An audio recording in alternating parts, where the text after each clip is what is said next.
do we have a fantasy star on our hands here, George? Here is the question with Jaden Daniels of the Washington Commanders. A lot of folks went into the fantasy season saying, hey, look, maybe this isn't Anthony Richardson, but it could be the next best thing. I'm here to tell you, I don't know. I'm sort of feeling like Daniels could be better than Anthony Richardson. I don't know if I'm going to go there yet, all right? But I think he's in the conversation, yeah. What did we hear at draft time? A lot of people wanted a quarterback who can move, right? You don't want the guy who's going to take 5-7 steps and throw the football anymore because you want that additional rushing yards. You get 50, 60 yards, that's a touchdown, right? That's why Josh Allen is so valuable. Lamar Jackson is so valuable, right? You go up and down. Jalen Hurts. You go up and down here. I think Daniels is going to be a good quarterback. I think Washington got their guy, and he can throw the football too. We know McLaurin's a really good wide receiver. It may not be much else there. We'll see what McCaffrey can be. Luke McCaffrey can be there in time. But I do have hope for him. I think at season's end he's going to be a quarterback one. It may be a low end quarterback one, but a quarterback one nonetheless. Yeah, I was really impressed watching him in that game. All right, now Anthony Richardson, look, he's going to have a big year. He's going to have a big fantasy year. There's no question about it. I don't know about the long-term viability here. And look, give him credit. He hung in there with the Houston Texans. My fear for him, George, is that when you go back and you watch film, if you protect the deep ball against Richardson, he could hurt you with his legs. And that may be where all of his fantasy value is coming from. I cannot see him throwing 2 70-yard bombs like he did again. That should come in time, right? Practice time. I think he will get better here. I think Richardson's going to be fine. Does need to learn how to avoid hits.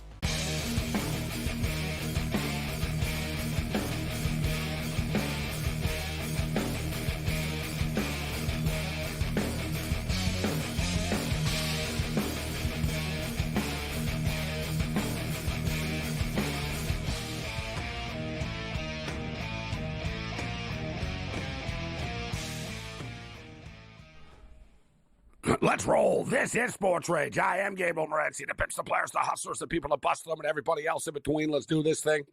The Twisted Tuesday has begun. You know how we roll. We've got a full house on the program. Tonight, Andrew McKinnis is going to step up and in. Rick Saratella in the house. Tonight, Loud Edsman returns to the rotation this evening. The Razor Redhead Cam Stewart as well. 120-minute full court press and a program alert. Tomorrow night, regular scheduled program with the Wicked Wednesday.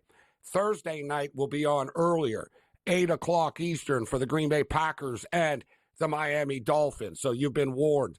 Thanksgiving rapidly approaching, but we've got a lot of games. Those games are a million miles, so close yet so far away. There's a lot of action going on here in the late night hours. We'll get you caught up to date with what's going on as we continue to actually just light up and scorched earth college basketball picks.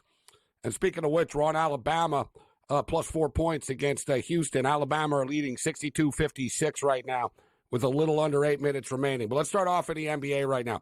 The Lakers and the Phoenix Suns coming up. And does anybody really care or know when it's these NBA Cup games? That's why they have to have the crazy floors and courts that they do to basically remind you, oh, yeah, okay, this game is supposed to matter more than some of the other games.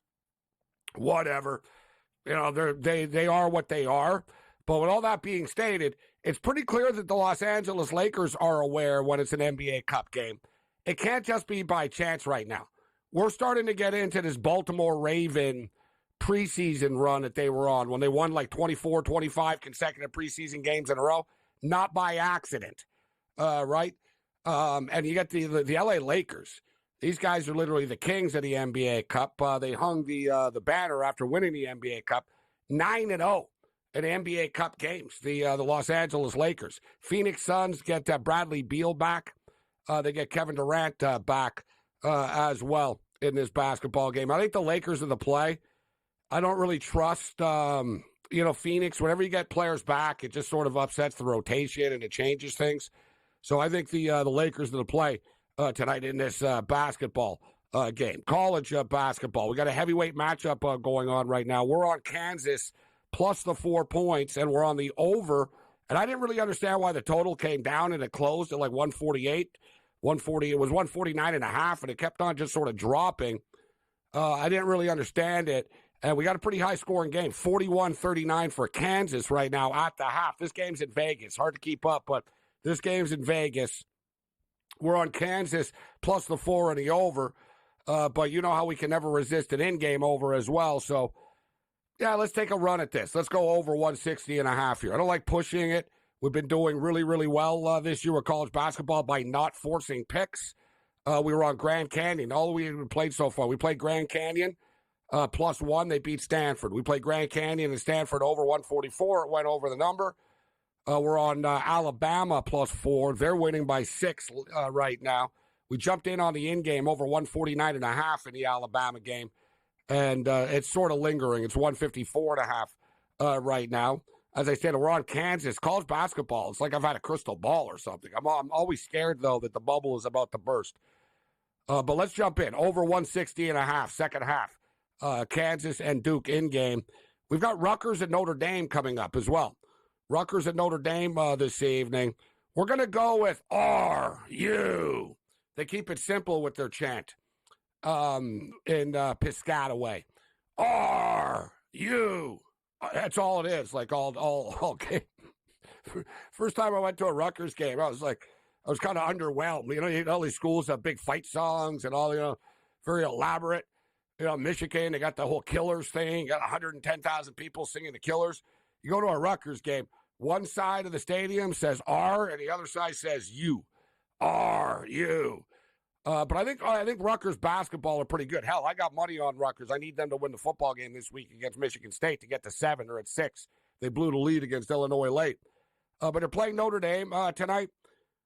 Yeah, I guess you could argue they're evenly matched teams, but I think Rutgers are actually better than Notre Dame are. I think people are down on Rutgers. Yeah, they lost to Kennesaw State, but Rutgers have NBA talent, all right? Harper Jr.'s a stud. Bailey's a stud. I don't think Notre Dame, I think as the season goes on, we all know Rutgers are going to be a better basketball team than Notre Dame will be. And the game is essentially a pick 'em. Give me Rutgers on the money line. Last night on the way out of the program, we gave you Dayton plus the points. And in fact, I even said North Carolina will win the game by like 2 or 3 or something, but they're not going to cover the 7.5, 8. Hell, it was even 9 at one point. It was an all-out track meet last night, that game. 92-90 was the final score. Now you're asking the North Carolina Tar Heels to turn this thing around quickly and take on an Auburn Tiger basketball team that, listen, both these teams are great offensively. North Carolina have scored 87 or more points in every game that they played this year. So the Tar Heels are running and gunning and doing Tar Heel type of things on offense. They scored 92 last night. They're averaging 93, but they've scored 87 or more in every game. Meanwhile, Auburn are dropping about 87 a game on their own. So Auburn score 87 points a game. The difference is Auburn play defense. North Carolina do not. You've got a quick turnaround. I said, if you're into trends, I saw that Hubert Davis is 1-7 against the spread in these back-to-back sort of quick turnaround early season tournament games. I think Auburn's the right side here, right? It was 4, it's 3.5 right now. I would prefer the money line, but I'm not really, anytime like 160, sort of my cutoff. I don't like doing the minus 180, but I think Auburn is the right side of this basketball game. The total is sky high at 167. Tonight. You can't bet the under, but I kind of believe, though, that North Carolina are going to lose, and they won't be as good offensively, right? You're going up and down the court against Dayton. It's going to be a little bit different when you're playing Auburn. Auburn get in your face. Hell, Auburn's kids get in each other's faces. They had to land the plane because they got into a team fight over a card game a couple of weeks ago. And you know what they did a couple hours after that? They went to Houston, and they beat the Houston Cougars. Right, so I'm starting to like the moxie of this Auburn team. And we know, listen, Auburn are just tough. They're tougher than North Carolina are. They're both, like I said, they're both great on offense, but one of them is really good on defense, and the other one doesn't try to play defense, and the other one just tries to outscore you. The Auburn Tigers are the play in this basketball game. UCLA and Southern Utah just got started. So we got a bunch of college basketball games going on. We'll attack the NFL Thanksgiving card that's coming up. College football playoff rankings came out once again. And if the playoffs started this weekend, it would be Arizona State at Ohio State. Tennessee at Georgia, Indiana at Penn State, SMU at Notre Dame. Sounds more like a crap-ass Saturday college football card to me than something I'm supposed to get excited about for the college football playoffs. But we'll get to that a little bit later on. But I will ask you right now, does anybody sincerely believe that the Miami Hurricanes are the third best team in college football?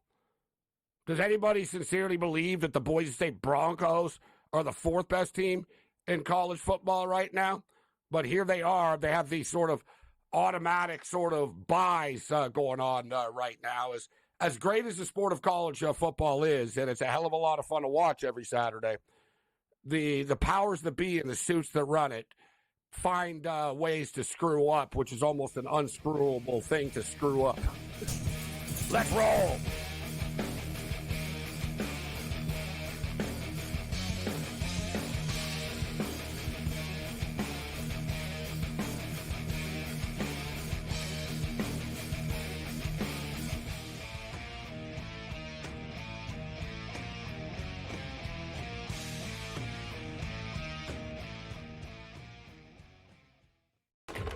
Enter into the magical world of McLuck.com, where even the smallest of spins can win real cash prizes.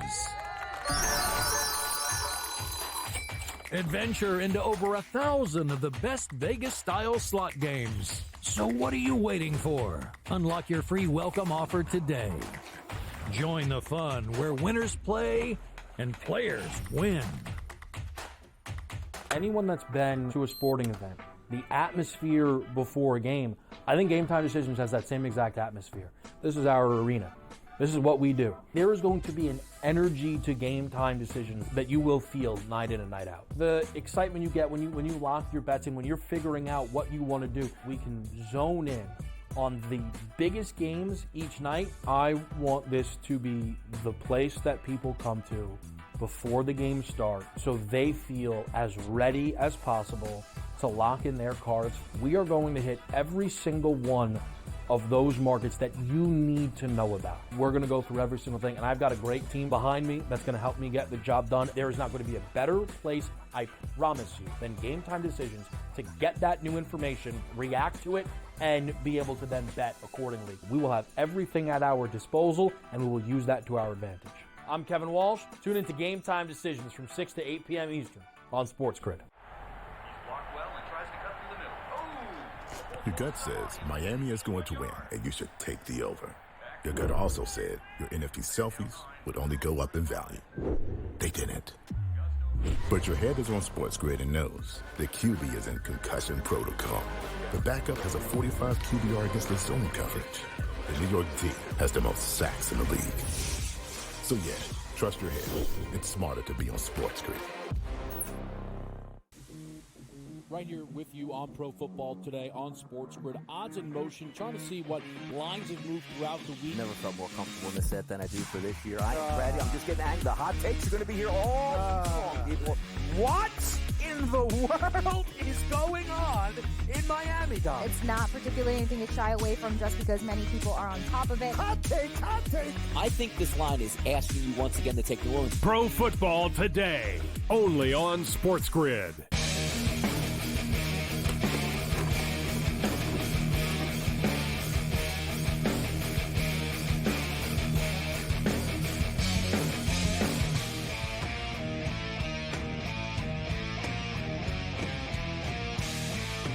This is SportsRage, SportsGrid Radio and Television Network, Sirius XM Channel 159. I am Gabriel Morency. Let's do this thing. A lot of stuff to get to. We've got a bunch of games going on. College basketball takes center stage tonight. The holiday season means early season tournaments, and teams are spread out across the country, some in nicer locations than others, but it gives us late-night college basketball, especially the Hawaii games that are going on. Last night, North Carolina and Dayton played into the late night hours.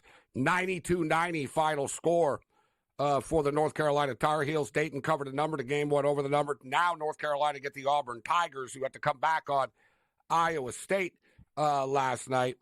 And as we stated off the top, we are on the Auburn Tigers in this game. Both teams play great offense. One of them plays defense, and it's not the North Carolina Tar Heels.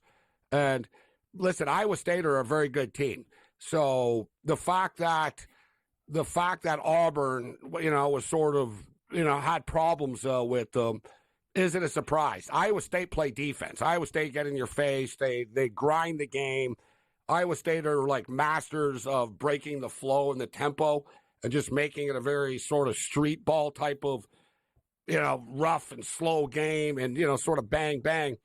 North Carolina won't do that. Auburn will be able to run and gun tonight. And, of course, we got Rutgers at Notre Dame coming up as well. We're at the half right now. We're already on Kansas +4 at the over in this basketball game.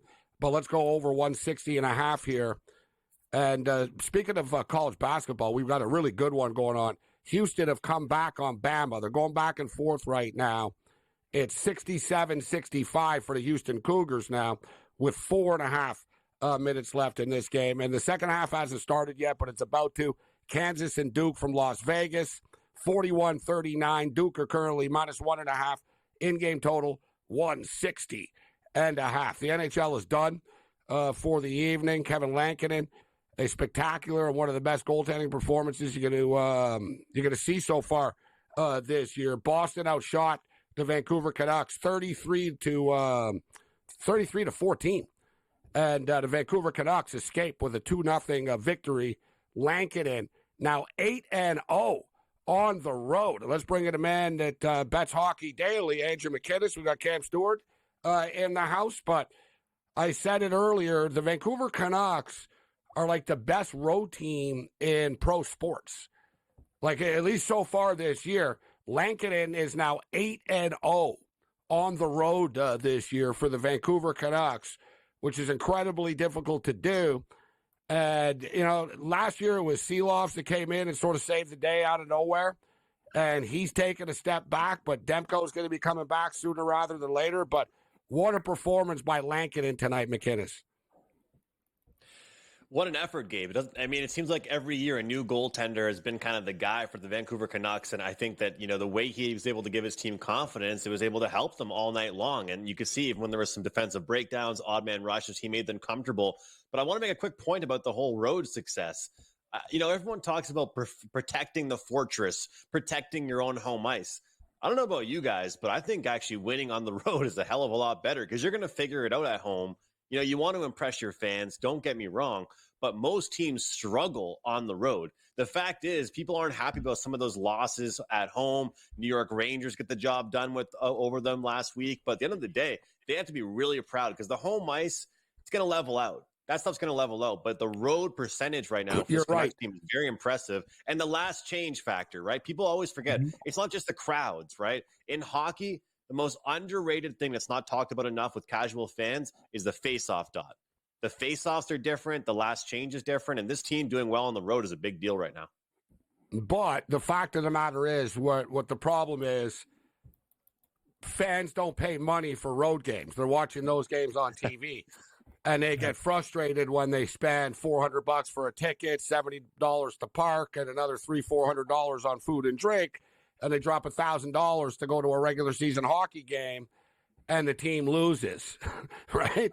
And then they watch them on TV, and they win all the time, and it's like, man. And then they go, and, people get frustrated with that. But it is a great point you raised, and I was thinking the same thing. I'm like, man, if I was the Canucks, and Quinn Hughes was talking about it, stating that I saw an interview with him during the period, and that was already pre-taped, but he said that he could sort of tell. He goes, I can sort of see we're about to turn a corner here. And he said, don't be surprised over the next couple of weeks before Christmas if we get hot. And he was talking about every year is different and the chemistry of the team and the identity of the team. And he was talking about still trying to figure it out. And the Canucks GM brought it up during the intermission, actually, too, and he admitted it. And I said the same thing earlier in the season. I said the Canucks are just cocky, right? They were really good last year. Start off the season, hey, we're the Vancouver Canucks. We're going to be great again. They needed to be pushed around a little bit to be reminded, hey, you're not that good. You're good if you work hard. But as I stated, they're losing all these one-on-one battles all the time that they were winning last year. They're starting to dig down deep a little bit, and the success on the road Big win for them in Boston. It's always nice to beat the Boston Bruins. And then Utah beat the Montreal Canadiens tonight, Cam, on the road. Canadiens lose 3-2. Can't lie. I was on the Montreal Canadiens tonight as a dog. Picked them up. The over 4.5 came in live, Gabe. I thought they would take care of Utah tonight, but that's frustrating. I thought the Canadiens should have won that game. I was on your Canucks tonight, too. Interesting enough, Lankinen, goaltender in the Nashville Predators organization, who I thought was pretty good and would have been a nice follow-up for UC Saros, who's getting a little bit long at the tooth. But Nashville's loss is Vancouver's gain. Good road win there. But I really expect the Canadiens to do a little bit more at home and get some more points. That was a winnable game against Utah. I let it slip away. Nashville liked Lankinen. Lankinen's good, right? They knew that he was good, but Nashville had cap issues, right? They brought in, they bring in Huberdeau, Marchessault, they bring in Stamkos, right? So they didn't have money. They had to shuffle, and Vancouver were in the market for a goalie, knowing that Demko was going to be out, and worked out perfectly. But yeah, he's really played well. All right, on the other side, we'll get you caught up to date with the in-game stuff. College basketball games with late night tip-offs tonight. NFL football rapidly approaching Thursday morning. We've got Thanksgiving football, 3 games, and then Friday we've got a full slate of college football going down. PHL hockey starts too.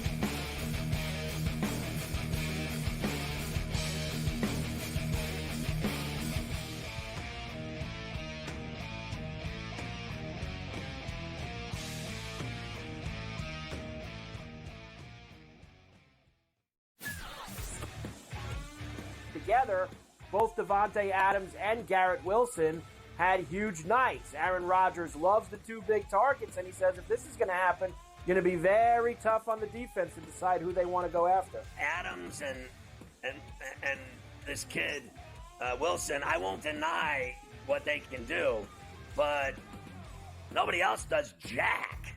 Pharrell Coast to Coast, only on SportsGrid. We live in a society right now where everybody's a snowflake, everybody's a cupcake, and everybody thinks that nothing is fair. Everything is like, it's not fair. We should have a better chance. We need more. You know what? I'm old enough to remember when you needed to have a perfect goddamn record to win a college football championship. That's the way it was. 11-1, too bad. SportsRage tonight, only on SportsGrid. Grandma Bear, who owns the football team, probably comes in, gives a little, oh, man, you're such a good little boy out there. Congratulations, the way you coach this football team. I'm never going to fire you. Totally, I missed you. Pinching your own cheek? As I was looking down and did not know we were getting. Oh, Donnie, you got such a good show there with that guy named Ben. Like, that's what your grandma would do to you when you go see her on Thanksgiving or Christmas, The Early Line, only on SportsGrid.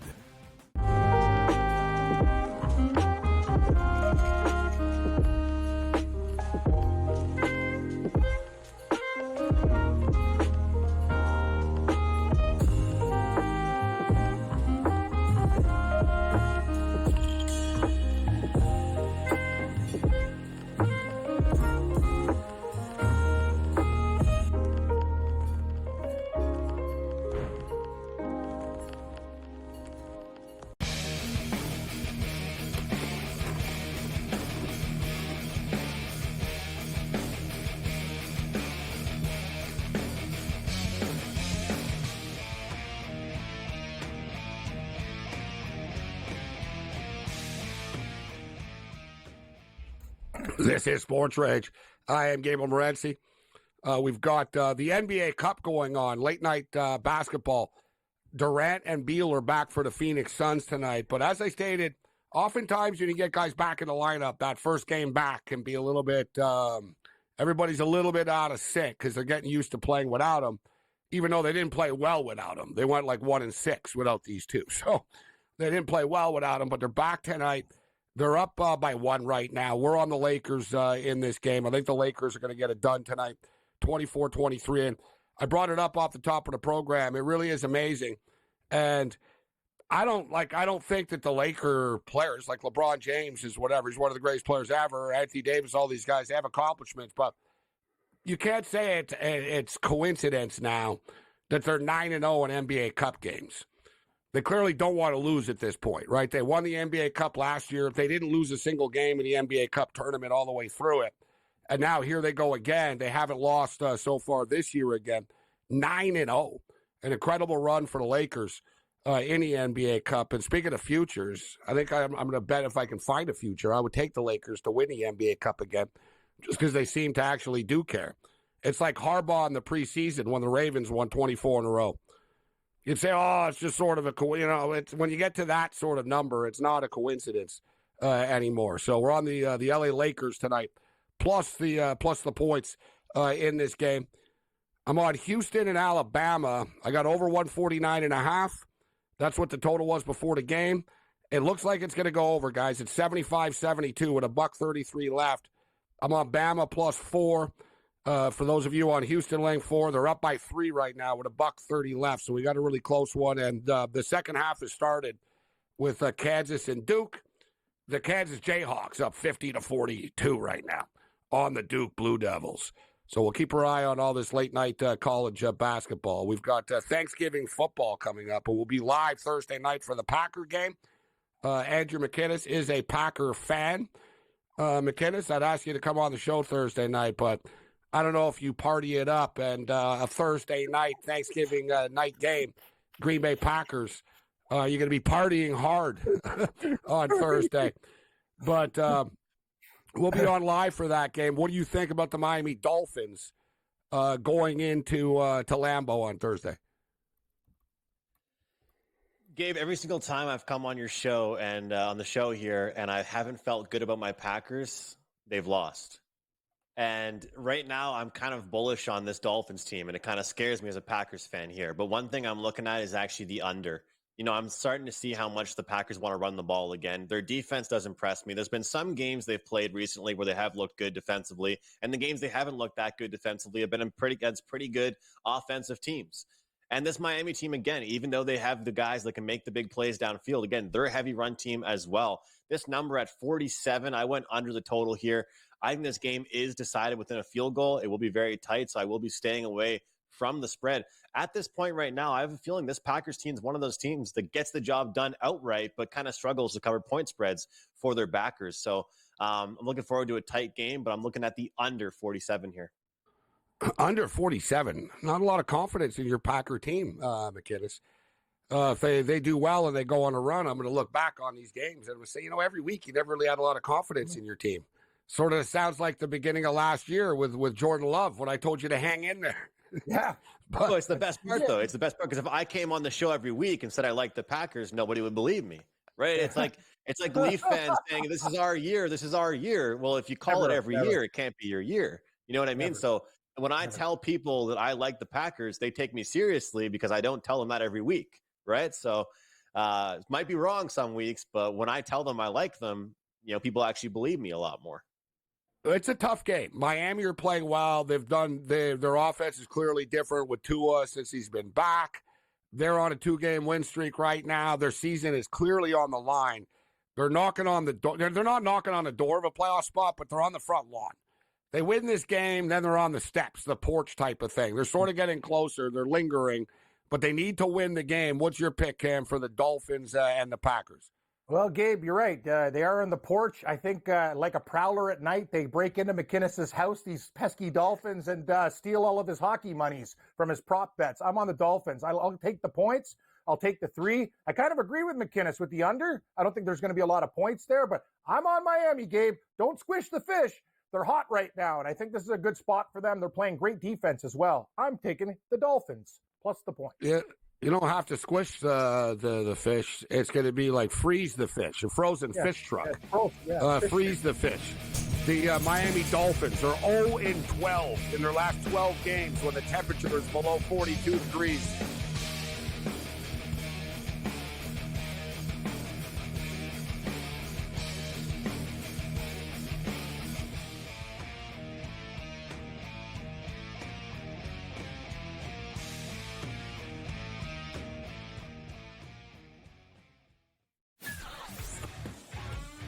together, both Davante Adams and Garrett Wilson had huge nights. Aaron Rodgers loves the two big targets, and he says if this is going to happen, going to be very tough on the defense to decide who they want to go after. Adams and this kid Wilson, I won't deny what they can do, but nobody else does jack.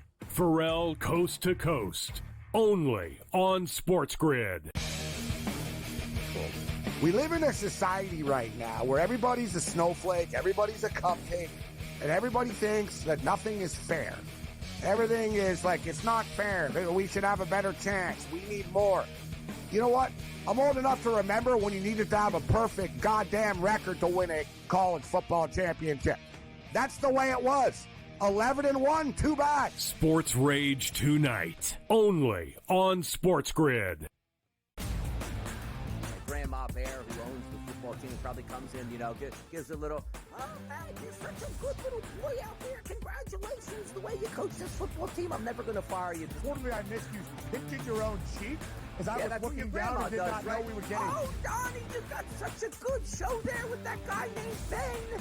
Like, that's what your grandma would do to you when you go see her on Thanksgiving or Christmas, The Early Line, only on SportsGrid.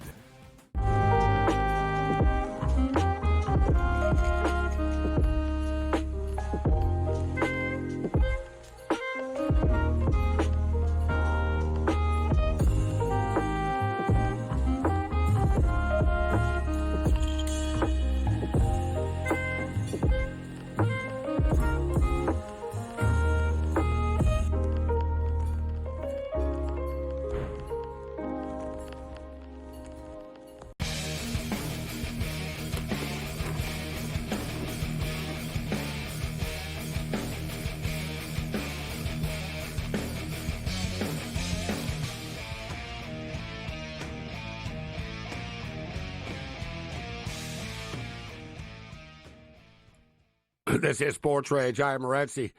All right, so shout out to everybody joining us right now. Live on X, Sirius XM Channel 159, SportsGrid Radio and Television Networks. Thanksgiving football, we were talking about the Miami Dolphins. And Dolphins have been on a nice little bit of a run.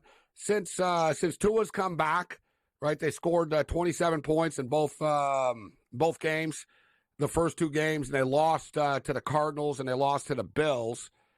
They had the nice win against the Rams. That was the impressive one that got this party started. They went on the road. They beat the Rams 23-15, and then they just beat a terrible Raiders team 34-19, and then a terrible Patriot team 34-15.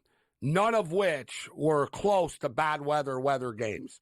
And I'm the first person to always sort of roll my eyes at these weather things. A good example is last Thursday, guys. The first half of that football game, the field was green, and both teams couldn't do anything. The Steelers and Browns, they put up 10 points in the first half or whatever. They scored 38 points in the second half in the snow when stuff got wild. So people will often confuse bad weather with overs or unders, and sort of nothing is automatic or set in stone with this. But one thing that is set in stone, the Miami Dolphins are just terrible in bad weather. And Tua said, Tua was asked about it, and he didn't shake it off. He basically said, I look forward to changing the narrative that I can't win a game in bad weather. And he goes, we're going to embrace this. But it's not just him. It's the Dolphins as a whole, guys. 0-12. 12 straight games when the temperature is below 42 degrees on the road. The Miami Dolphins have lost the football game. And this is going to be a lot worse than 42 degrees. It's going to be like 30 degrees and worse. Buffalo could have bad weather Sunday as well, actually, for the San Francisco game. But you like the under, you say, McInnes. And Cam says he's taking the Dolphins, and you're taking the under, McInnes, here. You have no confidence in your Packers. Hey, I didn't say they aren't going to win. I just said it might land within a field goal. I guess that's what I said. It's going to be a low-scoring win. It's going to be a low-scoring win. Are you in the interrogation room? Getting a little hot. I love it. He's defensive. Yeah. Hey, Gabe, I understand all the stats to go against them. And I understand people are going to be on Green Bay. I watched Love make some mistakes too, and let's look. A lot of their wins have been pretty tight wins, and I know I'll probably be in the minority, but I really believe in Miami. Their defenses look really sharp recently, and I know it's cold. And these guys like Tyreek Hill, I worry about Tyreek Hill and the receiving and stuff. I'm not worried about their defense in the cold. I'm more about these guys catching cold balls. But if they do their damn job, I think they can win this game outright. So I'm taking the points. That's my reason. You know what it is, though, Gabe? Sometimes I'm bad at going back-to-back on the same team. Like, I did that with the same thing with props. Like, I have a bad habit of not wanting to just ride the same player, the same team, the same whatever. I made money on the Packers last week, right? So then I'm not looking at the board on Monday and being like, let's go right back to them. And it's a bad habit of mine because look at the people that have bet on the Commanders all year. Look at the people that have bet on the Lions all year. Those people are just riding the exact same team. So it's a bad habit. I got to adjust a little bit. But for some reason, if I make money on one team, I'm like, all right, you've done your job. You know, you can sit over there for a few weeks and I'll see you later. You know what I mean? Each sport is different. I get your point. And I got to tell you, there's nothing more frustrating, and it's happened to me a few times, where you bet on it an NFL team one week and they lose, and you're like, all right, next week you take them, and then you're wrong both weeks in a row. There's nothing worse, right? One week you take them to win, and then they lose, and the next week you're like, all right, this time. And I got caught up in that a couple of times this year, but college basketball is a little bit different, right? Like every sport is a different there's a different handicap to it. And college basketball is a good example. There's like 348 teams now or something, or 414 teams, whatever the hell it is. There's like seriously like 400 teams now. It's impossible to be in the know on every team, right? And I'm always more proud, McKinnis. I like what you said, but I'm really proud of myself tonight. Like a good example, I took Stanford to beat Santa Clara the other night. They were a 1-point underdog, so tough game to cap. 1-point underdogs at Santa Clara. And Stanford wins the game. Their next game was tonight. This time Stanford were 1-point favorites against Grand Canyon, and I took Grand Canyon. So now I'm sort of, you know what I mean? I'm going to continue to follow Stanford through this because I'm sort of in this Stanford groove. I find it's good to sort of narrow, and like I said, like I bet on every Kansas game. You're not going to know every team, McKinnis, like when you're getting like in 400 teams. Imagine like what a difference from the CFL with 9 teams, right, and 400. But that's why you're smart. You don't really do a lot of college basketball. You're too busy putting in Calgary Stampeder futures 12 months in advance. He got a good number. Share the pick, which I like. No, I like where you're going with this. I like your aggression. I like your aggression on this. So my boy Vernon Adams, former Oregon Duck quarterback, Eastern Washington, BC Lion quarterback. There were 2 quarterbacks in BC. One of them had to go. They're in love with Nate Rourke. They want Nate Rourke to be the face of the franchise. So Nate Rourke wins out. Vernon Adams gets dealt to the Calgary Stampeders, and you pulled the trigger today at 30-1, McKinnis. Yeah, Gabe, and I got to give credit to Bobby DeBoe, and sometimes he listens to the show. Shout out to Bobby. We co-hosted the CFL show together this summer, and he tweeted it out. I tailed him on this, and it's 30-1 on the Calgary Stampeders to win the Grey Cup next year. And, you know, the reason why I wanted to bring this up just real quick is that everybody talks about being a long-term bettor, right? All you hear about is long-term bettor, long-term bettor. The Calgary Stampeders to win the Grey Cup, nobody wants to bet that right now. But guess what? This is long-term. Very long-term. We're all going to be betting on CFL next year, or at least anyone that did last year. So I'm just getting a head start, right? And this is the thing, is that if you actually take betting serious and it's not a day-to-day thing, I'm betting 30-1. And I want your guys' advice on this because you guys have been doing this a lot longer than me. You know how if you bet a bad line on a point spread, the books will say, no. They'll refund you. You got the bad line. It's, they messed up in their system. In my opinion, from where I stand and from what I've seen before, the futures, they will not do that with futures. The books will not come at you for futures. It's on them. That's their mistake. Point spreads, a day-to-day thing. They'll say, hey, you know what? You bet into a bad line. You should have known it wasn't a real line. But they'll give you more money, right? Like say the lines, whatever. You can cash out for more money than your original bet, right? And then and play it again. But you're right. Not for the CFL. They locked the CFL once, actually, just for the record. That's not a big enough market for them. You can't sort of cash them out. Maybe on the futures. You can't on the win totals, but you can't on a 30-1. But I'm talking about on a future. But how much did you put? Because honestly, I know the book, so it's Bet365, right? They've got 30-1, and FanDuel has 11-1. So you want to talk about a discrepancy? Now let me look. Let me find a third party here. Let's see those Bet99 guys probably have a CFL Grey Cup number up here. This will be a good one. They're the official sponsor of the CFL, aren't they? Actually. Yeah. Well, So let's see what their number is here. Although they get a new one every year, a new official sponsor every year. Yeah, that's good. That's so funny. Well, they're going to have a new commissioner soon too. I think it's going to be Pinball Clemens. Actually, I don't even know if they have. I'm not sure they even have numbers up here. Let's see futures. Yeah, ironically enough, the so-called sponsor of the CFL are the ones not that don't have it up, and these other books do. But I like where you're going with it, McKinnis. So I'm wondering too, how much money will it take them for them to notice and move the number? Like if I put 50, I don't really want to throw money away, not throw money away, but we're investing for the future here. But I'll jump in on with you, McKinnis, right now. Just like it's a 9-team league. They make the playoffs. Hey, anything can happen. You know what I'm saying? You got to win 2 games to get to the Grey Cup. And if we have this at 30-1, if they get into the conference final, McKinnis, that's when we're sort of in a good spot. We can, you know what I mean? Then that's when the old hedgers can come out. All right, we can take this plus the points and this and that. Your usual that's line why I wish I put more on it. I only put $100 on it. I don't like that. More. All right, $100 pays $3,100 back. I'll put it in. There we go.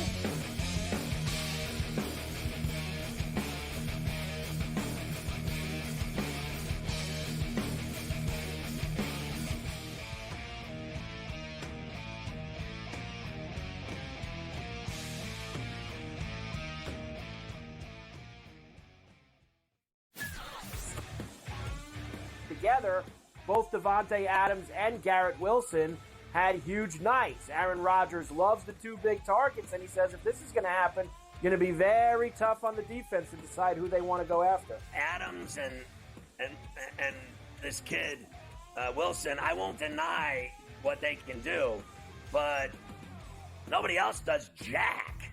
Pharrell Coast to Coast, only on SportsGrid. We live in a society right now where everybody's a snowflake, everybody's a cupcake, and everybody thinks that nothing is fair. Everything is like, it's not fair. We should have a better chance. We need more. You know what? I'm old enough to remember when you needed to have a perfect goddamn record to win a college football championship. That's the way it was. 11-1, too bad. SportsRage tonight, only on SportsGrid. Grandma Bear, who owns the football team, probably comes in, gives a little, oh, man, you're such a good little boy out there. Congratulations, the way you coach this football team. I'm never going to fire you. Totally, I missed you pinching your own cheek as I was looking down and did not know we were getting. Oh, Donnie, you got such a good show there with that guy named Ben. Like, that's what your grandma would do to you when you go see her on Thanksgiving or Christmas, The Early Line, only on SportsGrid.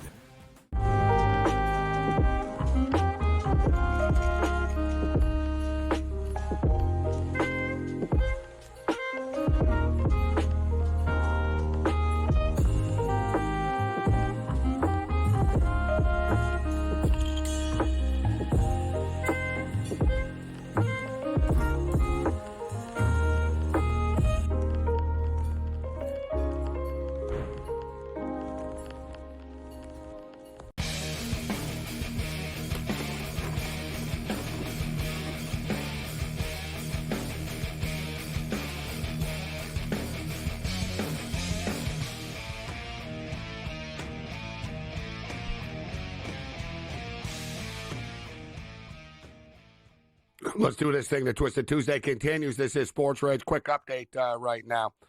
College basketball. Epic stuff. We gave you, we jumped in. I'm telling you, man, we've just been rolling college basketball. We jumped in on the over 149.5 in Houston and Alabama in game. They're in overtime right now. 173.5 is the total.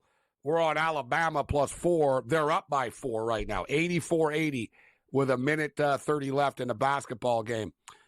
Kansas and Duke. As expected, they're playing like a Kansas and Duke game. It's 57-55 in Vegas right now at the MGM. 156.5 is the in-game total. We jumped in at the half at 160.5, and we got the over 148.5 or 147.5, whatever the hell it closed at. It closed low. Games coming up. We're on Rutgers money line. And let's go with Auburn minus the 3.5. We'll make it 3.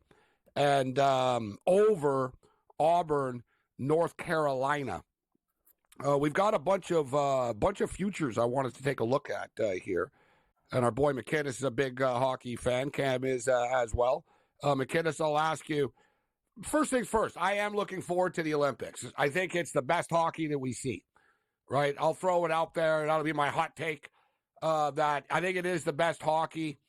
The Olympic hockey, some of the tournaments have been, going back. The Canada Cups were great too in the 90s, etc., and in the 70s and 80s, whatever. But I should say 80s.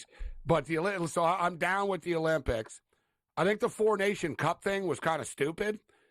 But the Four Nation, they weren't sure they were going to go to the Olympics, and they had their own little mini World Cup before that nobody really cared about. Right, but so this Four Nations Cup thing, when it was first announced, I was like, yeah, whatever, dude. This is just stupid. It's not even a real, you got 4 teams in here. You don't even, you're screwing 25% of the league that are from other countries aren't even allowed to participate in this thing. But really, it's just it's a dress rehearsal for all these countries for the Olympics. They're going to be next winter, which will be super cool. So are you excited, and are you looking forward to the Four Nations Cup? I'm really looking forward to it, Gabe. It feels like it's been way too long since we've been able to see best on base, be able to see some of these countries, go at it, go against each other, and some of these players like Connor McDavid, like Nathan McKinnon, actually represent their country. Okay. How do we have a hockey tournament without Russia? Yeah. You know what I mean? Even the Czechs. Well, they've been doing it for years in the World Juniors. I mean, it's really sad to see as well. Point, look at the Czech Republic. Yeah, Chechnya, whatever they call them now. Yeah, Czechia. Czechia. Can we they have enough. Republic? So it is. So anyways, we can get into there should be more and stuff. But as far as the tournament, it's pretty cool. And the semifinals. Let me see the exact format. But I believe that the semifinals are in Montreal, and I think the final game is in Boston, right? But I want to confirm. I want to confirm this, but basically it's in Montreal and Boston for the most part. Four Nations face off Montreal and Boston. Are you going to go, McKinnis? That's what I was going to ask you. Say, here we go. Yeah, it's in Montreal and Boston. Those are the 2 cities. So what's funny, Gabe, is that I still might try and pull it off, but I'm actually planning a bachelor party, not for me, but for somebody. I'm not. What better way than doing it in Montreal? So it is in Montreal, but a couple guys. Oh my God! Your bachelor party's in Montreal. Your buddy's bachelor party too. I know. We're doing it May long weekend. And a couple guys already have tickets, but then a couple guys said they couldn't pull it off. Getting time off or this or that or make the trip. I have no idea. Yeah, look at that. Half of us are like, man, now we have to go. But here's the thing I was going to say, Gabe, I know we got, moving forward, but I just want to really put a lot of emphasis on this. Nathan McKinnon has not worn a Team Canada jersey besides at a young age. Connor McDavid has not worn a Team Canada crested jersey besides when he was a teenager, right? This is people talk about seeing best on best. A lot of these really good players, the last time Austin Matthews would have been playing in one of these events, guess what they were called? Team North America. With Jonathan Drouin on their team. Uniform. The orange and black. I mean, all these younger guys that probably wouldn't be on world teams playing with them. McKinnon, Matthews, McDavid. It was cool, but it's really a shame. And I want to say as well, Team Sweden actually looks pretty good. Everyone's talking about America, Canada. Team Sweden, I'm curious to see some of the game by game odds because Team Sweden is going to be a really fun team to watch. Team Sweden are always super dangerous in these tournaments. Always have great goaltending, very responsible players. So Canada are the favorites to win, which I don't think there's any value with Canada at all in this thing, right? I mean, Canada are good, but this thing's a toss-up. The USA are freaking stacked everywhere at every position. The USA are super stacked. Sweden are really good. And Finland, whatever. Finland will finish third. I love Finland. Yes, exactly. Finland finishes third. In the Olympics, they're the kings of the bronze medal. They're always right there, but they never get over the top. But I don't disagree with you, Sweden. If I had to bet, actually, McKinnis, I agree with you. Like, you get Canada plus 125, USA plus 200, Sweden plus 450, Finland 7-1. If I had to bet one team, Cam, right now, I would say, you know what, give me Sweden at plus 460. Yeah, Sweden, they're awesome. And the thing is, they get disrespected. And let's remember, even when Canada takes a step back, people just assume, like, for the rest of our lives, that Canada's always the best. Hey, we're great, but other teams are getting better. I look at the USA's goaltending is fantastic. Sweden's got good goalies. Could be Canada's weakness. I don't know. We got a lot of great forwards, but a couple of guys getting older too. Yeah, no, I agree with you. Like, if you're going to look at lines and you're going to look at, like, value for teams, Sweden obviously offers the best value. Having said all that, guys, though, how bad is their goalie? How bad is their defense? Like, people act like they have no defensemen, they have no goalie. Like, the goalie problem is real, but let's not forget Cale Makar, right?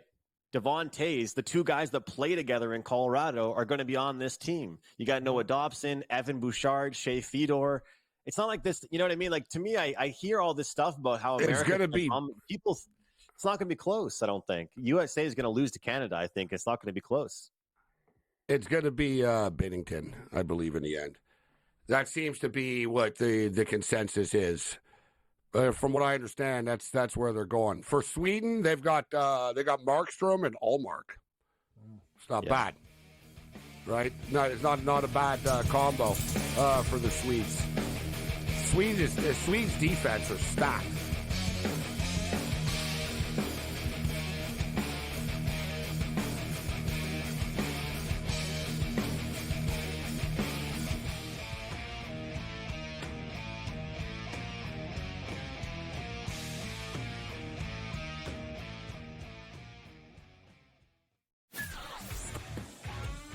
Together, both Devontae Adams and Garrett Wilson had huge nights. Aaron Rodgers loves the two big targets, and he says if this is going to happen, going to be very tough on the defense to decide who they want to go after. Adams and this kid Wilson, I won't deny what they can do, but nobody else does jack. Pharrell Coast to Coast, only on SportsGrid. We live in a society right now where everybody's a snowflake, everybody's a cupcake, and everybody thinks that nothing is fair. Everything is like, it's not fair. We should have a better chance. We need more. You know what? I'm old enough to remember when you needed to have a perfect goddamn record to win a college football championship. That's the way it was. 11-1, too bad. SportsRage tonight, only on SportsGrid. Grandma Bear, who owns the football team, probably comes in, gives a little, oh, man, you're such a good little boy out there. Congratulations, the way you coach this football team. I'm never going to fire you. Totally, I missed you pinching your own cheek as I was looking down and did not know we were getting. Oh, Donnie, you got such a good show there with that guy named Ben. Like, that's what your grandma would do to you when you go see her on Thanksgiving or Christmas, The Early Line, only on SportsGrid.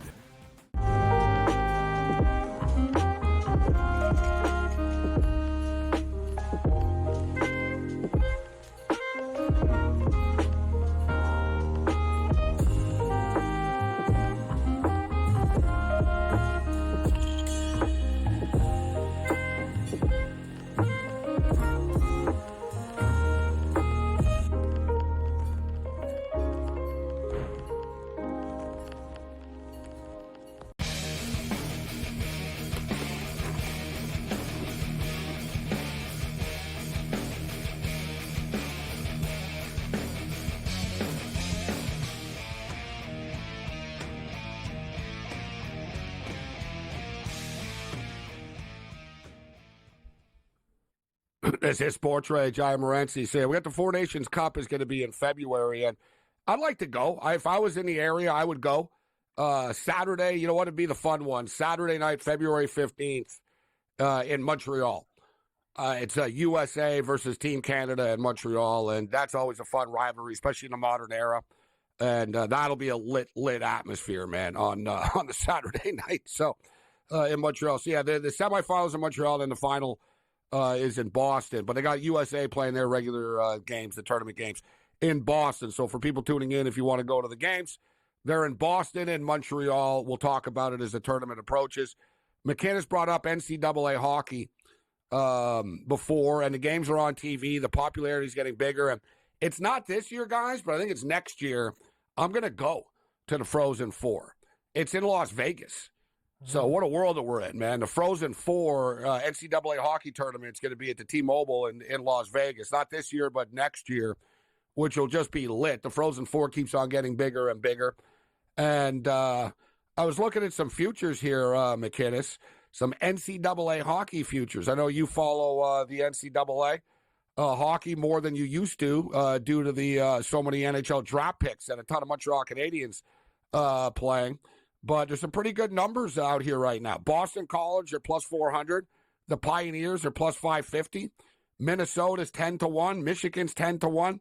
Michigan State is 11-1. Maine is 11-1. And for the record, right now, Michigan State are the number one ranked team in the country. Michigan State are ranked number one. They're 9-1. Denver are 12-2. The Minnesota Golden Gophers are 12-2. Boston College are ranked fourth in the country at 9-3. The Maine Black Bears, Paul Kariya, 8-2-2 right now. My Michigan Wolverines ranked sixth in the country, 9-2-1 on the season. We played some futures last year, McKinnis. What are your thoughts on the NCAA hockey? Every year I have my eye on a team, and it's because of a prospect, as you mentioned, Gabe. I look forward to the day it's not the case that I'm just enjoying prospects for the Habs instead of actually enjoying the team that's in the NHL. But for now, all I have to cheer on is the prospects. And the prospect I'm watching from your Wolverines is Michael Hage. Actually, you know, he's got some ties to Montreal with his family, and he has been unbelievable offensively. He might be one of the steals of the draft. He went super late. The look on his face, the tears going down his eyes with his dad passing away last year. I believe he was in a swimming accident. He was a diehard Habs fan. He's born to be a Canadian. He's doing extremely well. This team, I understand when you go to the Frozen Frenzy, the Frozen Four, it's about low-scoring victories and defense matters, but they're putting up 10 goals, 6 goals, 7 goals. They're absolutely lighting up teams, and they have the decor. If they could just tighten it up a little bit, McKinnis. Last year they made it to the Frozen. Yeah, I like your style as a Wolverine. They made it to the Frozen Four, the Final Four last year, but they even beat Michigan State. They need to get a little bit better. You know who's on that team too? They need to get a little better defensively. You know who's also on that team, Cam and McKinnis? Remember Manon Rhéaume, the first female goaltender ever. Her son is a defenseman. Amazing. Who just went to Michigan. Yeah, small world. So I like where you're going with the Michigan Wolverines, 10-1. I remember, Gabe, doing a show with you, McKinnis, and Julio. Didn't the Denver Pioneers win last year? We were on them, weren't we? Didn't Denver win? Yeah, we were on. We won. Yeah. Like, we had Denver. I think they were 8 or 10-1. I remember because we were going nuts. Denver. I had them in a regional. I didn't happen to win, but I took them to get there. Well, one thing I think is important is, like, you know, a lot of times the top line guys will get you through the regular season. It's the same thing you say in NHL, right? Your first line gets you into the postseason, and your third and fourth line help you win the cup. I think it's the same thing in college hockey as well with these guys. You see a lot of them. I mean, Denver winning. Look at BC. BC's been like a top 2 projected team for future odds for like 5 straight years. But guess what? They have one guy that's 1 and done, 2 and done, 3 and done. You know, they go to the NHL, these guys, right? One thing to watch out for, guys. I'm sure you guys are both aware of this. So I was just going to say, because we only got about a minute and a half here, but you said you can't wait to see numbers. There's actually numbers up, McKinnis, for the 4 nations already, if you're really hardcore, and you are, since you're betting on the Stampeders, and you got me to bet on it already. Canada and Sweden, February the 12th. Man, I'm taking Sweden. Canada, minus 265. The Swedes are plus 215, total 5.5. Finland versus USA. USA, minus 260. Finland, plus 210. I'm going to be riding the dogs. I'm just going to take the underdog in every one of these games. I just hope for the best. Anything can happen in these games. I'm looking forward to it, though. Actually, I like betting on these unique tournaments. And McKinnis is big on the World Junior Championships as well. I got to find a book with some numbers on that, but we'll get in it. Thanks, McKinnis. Thanks, guys.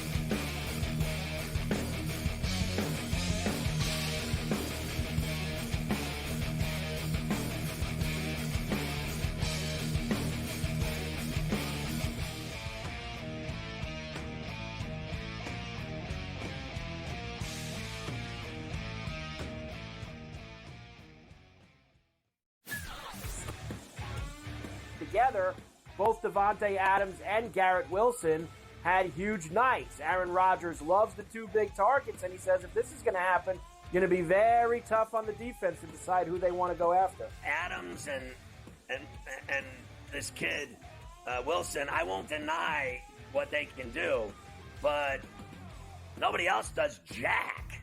Pharrell Coast to Coast, only on SportsGrid. We live in a society right now where everybody's a snowflake, everybody's a cupcake, and everybody thinks that nothing is fair. Everything is like, it's not fair. We should have a better chance. We need more. You know what? I'm old enough to remember when you needed to have a perfect goddamn record to win a college football championship. That's the way it was. 11-1, too bad. Sports Rage tonight, only on SportsGrid. Grandma Bear, who owns the football team, probably comes in, gives a little, oh, man, you're such a good little boy out there. Congratulations, the way you coach this football team. I'm never going to fire you. Quarterly, I missed you pinching your own cheek as I was looking down and did not know we were getting. Oh, Donnie, you got such a good show there with that guy named Ben. Like, that's what your grandma would do to you when you go see her on Thanksgiving or Christmas, The Early Line, only on SportsGrid.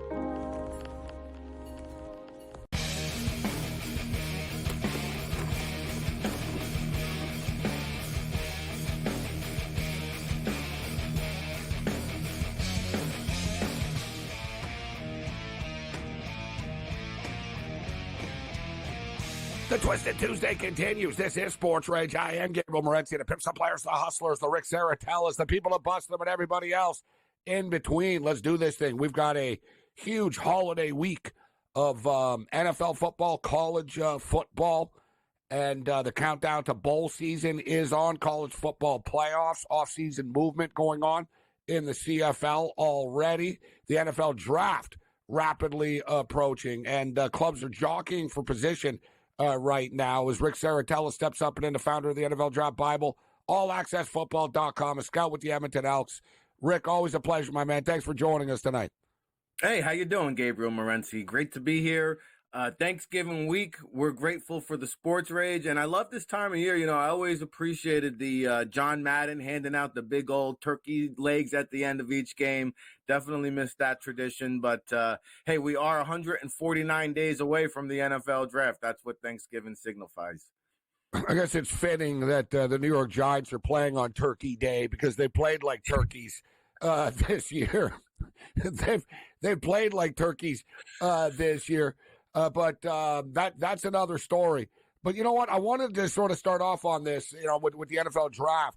And the Giants right now are sitting with the second pick in the NFL draft. But there are so many bad teams this year in the NFL, Rick. Like normally, you know what I mean? If you only have 3 wins at this time of the year, you're like, man, we're in line for like a top 3 pick here. We're in line for a top 5 pick. You got teams that are really bad with like 3 wins and are going to get the 8th pick this year because there's so many other bad teams. It has been a little bit different in terms of we're so used to parity, and this season there's really, you can count on one hand some really dominant teams, and a third of the league is just bottom barrel, and you got a bunch of just non-factor teams after that aren't relevant, and it's a weird season that way. Thanksgiving, we don't have many contests. The Miami's playing well, Green Bay's playing well, so we don't have many games there. But, it's going to be an interesting thing with the draft, especially up top, because when you're picking up top at the draft, you look at what all these teams need, the common denominator, a quarterback. You look around the college football landscape, they've got to be a little bit queasy now because Carson Beck's not playing too well. Jalen Milroe isn't playing too well. I'm starting to think that these guys might return back to school. And really, like after Cam Ward and Shedeur Sanders, you want to throw Quinn Ewers in the mix, sure. I don't know how many first-round lock quarterbacks we're going to see this year. I was thinking the exact same thing, Rick. There's a lot of teams that are going to be in the market or could use a new quarterback, but it's just not a very deep draft this year. Now, time will tell. Maybe there's a sleeper or two along the way. And then you get the Jacksonville Jaguars that would have the number one pick right now. They have Trevor Lawrence, and I'm not really sure that Cam Ward or Shedeur Sanders, the teams are going to be trading up for them. Right, Shedeur Sanders is going to try to call his own shots, obviously, and jockey to go where he wants to go. Once the final draft position is in place, Cam Ward's good, but I don't think teams are going to be saying, "Oh my God, we need to trade up from 9 to 2 or whatever to get Cam Ward." So it's going to be interesting to see the offseason quarterback carousel. And I guess where I'm going with this, look at a player like Bryce Young, right? Bryce Young has played well since he's come back. Since Bryce Young was sat down and he's come back, he's played well. They lost to the Kansas City Chiefs, but you could argue he played his best game as a starter, and he's actually strung together a bunch of nice enough games that you could say, you know what, we can't really give up on this guy right now. Well, especially you talk about who's available. It's a supply and demand. Now, I tend to differ with you a little bit because when there's only 1 or 2 quarterbacks to get, well, now there's a limited supply and there's a lot of teams that need them. So somebody may want to try to trade up and leapfrog, because what's the alternative? You want to go pay Jameis Winston $20-30 million a year? You want to go bring in Joe Flacco? Danny Jones? Who's going to be the alternative, And you know what's Daniel crazy, Jones, actually? You know what's crazy? Yeah. Daniel Jones is actually not going to be in a crazy bad spot, as insane as it sounds. Because of the thin class, there's not that many QBs to go around, and then suddenly it's sort of like as it gets later at the bar, everybody starts to look better, Rick, and then suddenly it's going to be like, you know what, Daniel Jones isn't that bad. You know what I mean? Let's just sign him and hope for the best. That's saying a lot, Gabe. I don't know.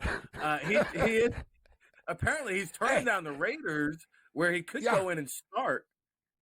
Well, that's what I'm saying. That's what I'm saying. Like, he's actually going to he's going to sit back, and he's not going to be Mr. Desperate, bro.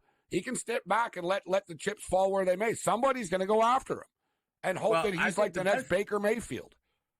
The best thing, if I'm Daniel Jones' agent right now, I would advise him to sign with the 49ers immediately, because we don't know the status of Brock Purdy. If he can get injected into a playoff mix or catch fire and have all that talent around him, if that team gets healthy, he can put himself in a good situation. If he signs a 1-year deal the rest of the season and then goes back into the free agent market, maybe he can recapture some value.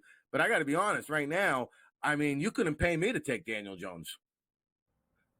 And if I'm the Raiders, I stay far away from this. And I'm not saying I would do it, Rick, but NFL GMs do a lot of things that you and I wouldn't do, right? Yeah, well, they got Desmond Ridder right now, right?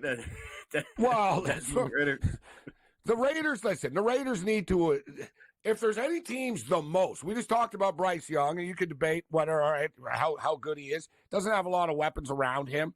And then you compare, all right, is he better than what's coming in right now? But there's no dispute of it. The Giants need a quarterback, right? The Giants need a quarterback moving forward. They need to save face with the organization.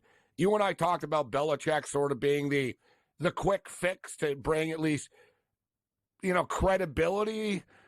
It's funny, though, with Belichick, I don't really know. Like, it'll make their old fans happy and stuff, but, like, will it help them win football games? The Giants are just such a mess right now. So are the Jets, but the Giants are such a mess. The reports are Mara is really upset about the public perception that people are laughing at them. Well, we are, and have been for a while now. Actually, now here's the deal: if you bring back Bill Belichick, then you're just admitting that firing Tom Coughlin was a mistake. So I don't think they can go that route and go back in time. This is an organization that needs to move on and move forward. They can't keep Brian Dable. They can't keep Brian Dable. And the whole thing is, too, it's funny. Not. I saw someone, it was Rex Ryan, and Rex Ryan said, Brian Dable's not the problem. They got to get rid of Joe Shane. Dude, but Joe Shane and Rex Ryan, Rex Ryan should know, Joe Shane and Dable are joined at the hip. And it's not like it's a GM, because basically Ryan was saying, well, it's not Dable's fault the decisions that are made. Yeah, he's in the room on these decisions. It's not like it's a GM telling the coach relationship. They both came together. They're buddies. They've made the decisions together. The problem is we're like Back to the Future, stuck in 1984 with Marty McFly with the jersey. We got Bill Belichick, Rex Ryan. Now the Jets want to hire Eric Mangini. Now the Jets want to hire Mike Tannenbaum to hire the next GM. Let's hire the guy we fired to go find the next GM. I mean, that we never won with. That we never won with either. No, this is some strange ass stuff, and that's just sort of it's like going back to the ex-wife all the time. Right, you can't move on. You're like, well, I got a couple exes. I still kind of get along with one of them. Maybe they're just spinning their wheels, and that's why I don't have a lot of confidence that they'll make the right decisions moving forward. As we're kicking it with Rick Saratella, but the Raiders are another one. So as you mentioned, now it's down to whatever, dude. Like this Minshew, O'Connell. Now you got Desmond Ridder. It needs to come to an end, and it will. Now that Tom Brady's there, the big word is obviously Mike Vrabel is the front runner for this job, and then we'll see what they do with the quarterback position.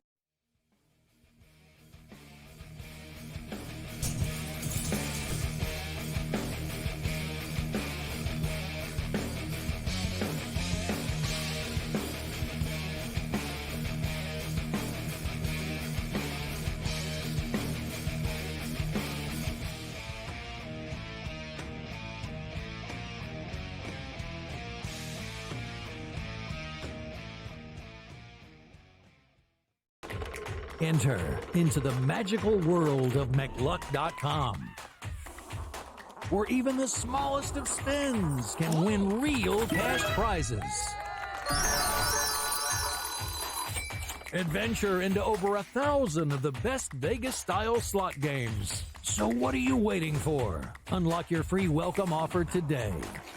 Join the fun where winners play and players win. Anyone that's been to a sporting event, the atmosphere before a game, I think Game Time Decisions has that same exact atmosphere. This is our arena. This is what we do. There is going to be an energy to Game Time Decisions that you will feel night in and night out. The excitement you get when you lock your bet. And this kid, Wilson, I won't deny what they can do, but nobody else does jack. Pharrell Coast to Coast. Only on SportsGrid. We live in a society right now where everybody's a snowflake, everybody's a cupcake, and everybody thinks that nothing is fair. Everything is like, it's not fair. We should have a better chance. We need more. You know what? I'm old enough to remember when you needed to have a perfect goddamn record to win a college football championship. That's the way it was. 11-1, too bad. SportsRage tonight, only on SportsGrid. Grandma Bear, who owns the football team, probably comes in, gives a little, oh, man, you're such a good little boy out there. Congratulations, the way you coach this football team. I'm never going to fire you. Quarterly, I missed you pinching your own cheek. As I was looking down and did not know we were getting. Oh, Donnie, you got such a good show there with that guy named Ben. Like, that's what your grandma would do to you when you go see her on Thanksgiving or Christmas, The Early Line, only on SportsGrid.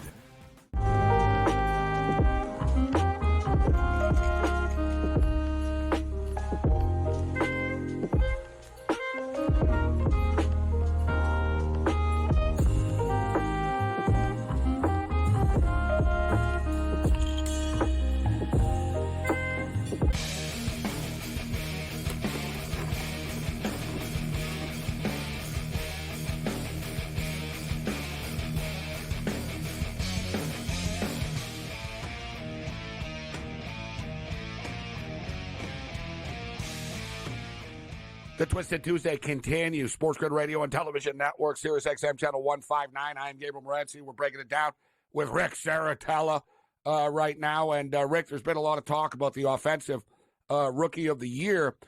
And Jaden Daniels and the Washington Commanders' offense has hit the wall. And we saw a similar situation with Cliff Kingsbury. And as much as I praised Kingsbury earlier in the year, I got to criticize him now as well. We saw the same thing in Arizona. Arizona had like really fast and hot starts. They were lighting it up.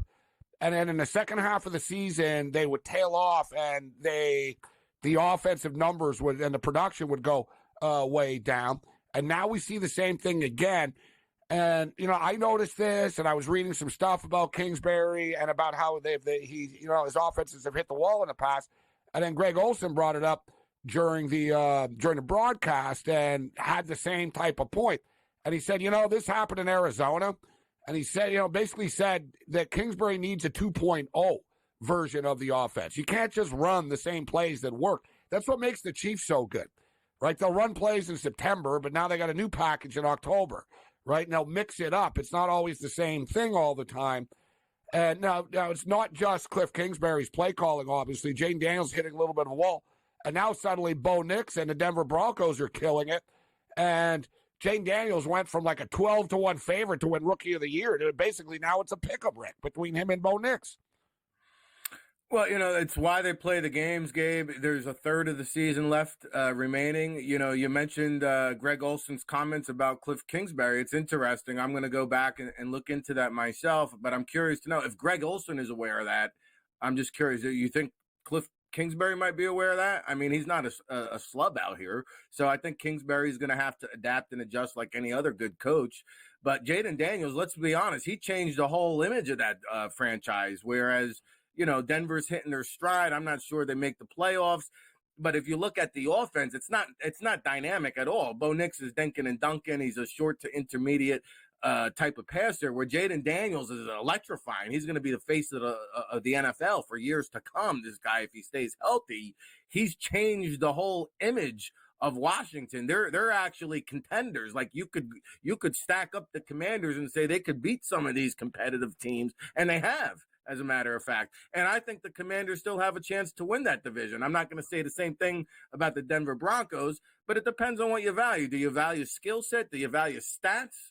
If you value stats, then maybe you favor Bo Nix. If you just value just what, like the MVP, is it the most valuable guy? Is it the most statistical guy? Is it based on winning? I mean, I think you got to see where these teams finish. You got to see where the stats finish. You got to see if these guys stay healthy.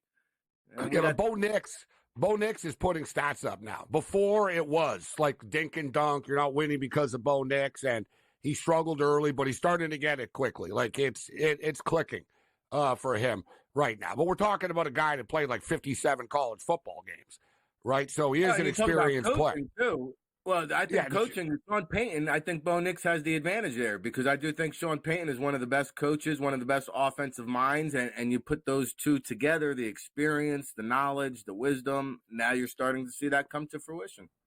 And something has come to fruition too, and this is why it's not just about winning football games if you're a rookie, right? And you got to look at the big picture of things.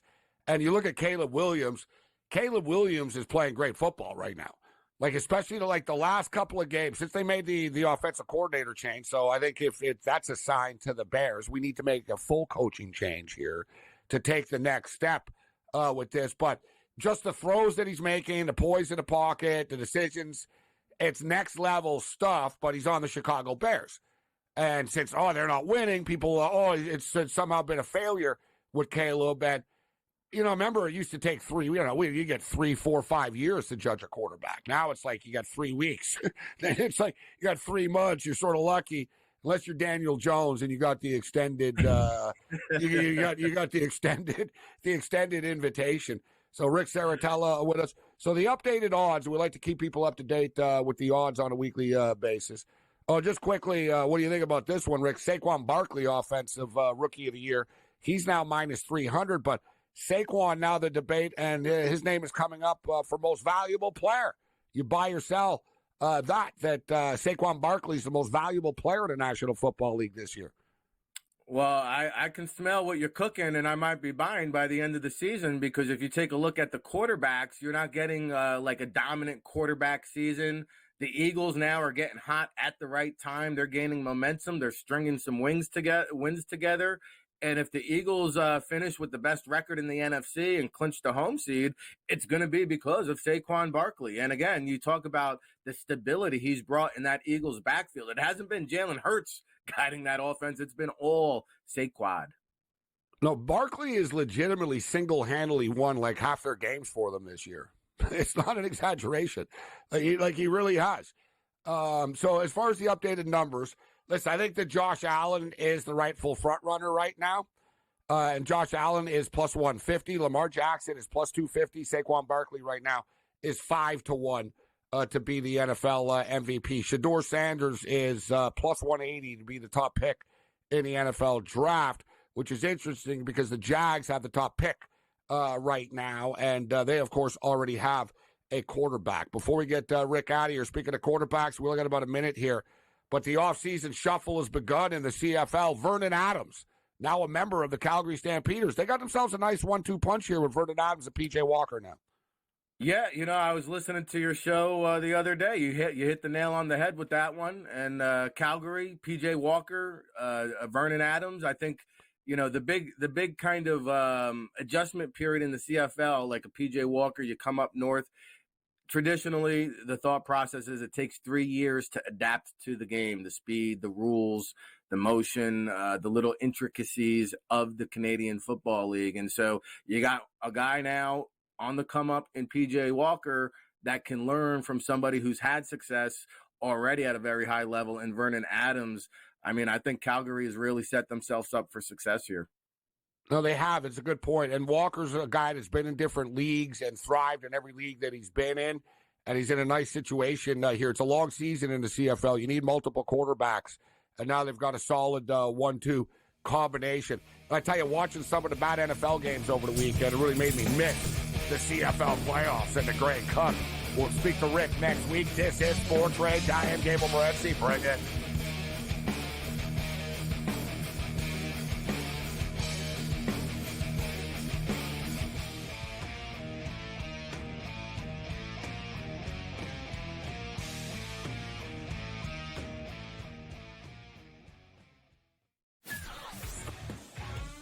Together, both Davante Adams and Garrett Wilson had huge nights. Aaron Rodgers loves the two big targets, and he says if this is going to happen, going to be very tough on the defense to decide who they want to go after. Adams and this kid Wilson, I won't deny what they can do, but nobody else does jack. Pharrell Coast to Coast, only on SportsGrid. We live in a society right now where everybody's a snowflake, everybody's a cupcake, and everybody thinks that nothing is fair. Everything is like, it's not fair. We should have a better chance. We need more. You know what? I'm old enough to remember when you needed to have a perfect goddamn record to win a college football championship. That's the way it was. 11-1, too bad. Sports Rage tonight, only on SportsGrid. Grandma Bear, who owns the football team, probably comes in, gives a little, oh, man, you're such a good little boy out there. Congratulations, the way you coach this football team. I'm never going to fire you. Totally, I missed you. Pinching your own cheek? As I was looking down and did not know we were getting. Oh, Donnie, you got such a good show there with that guy named Ben. Like, that's what your grandma would do to you when you go see her on Thanksgiving or Christmas, The Early Line, only on SportsGrid.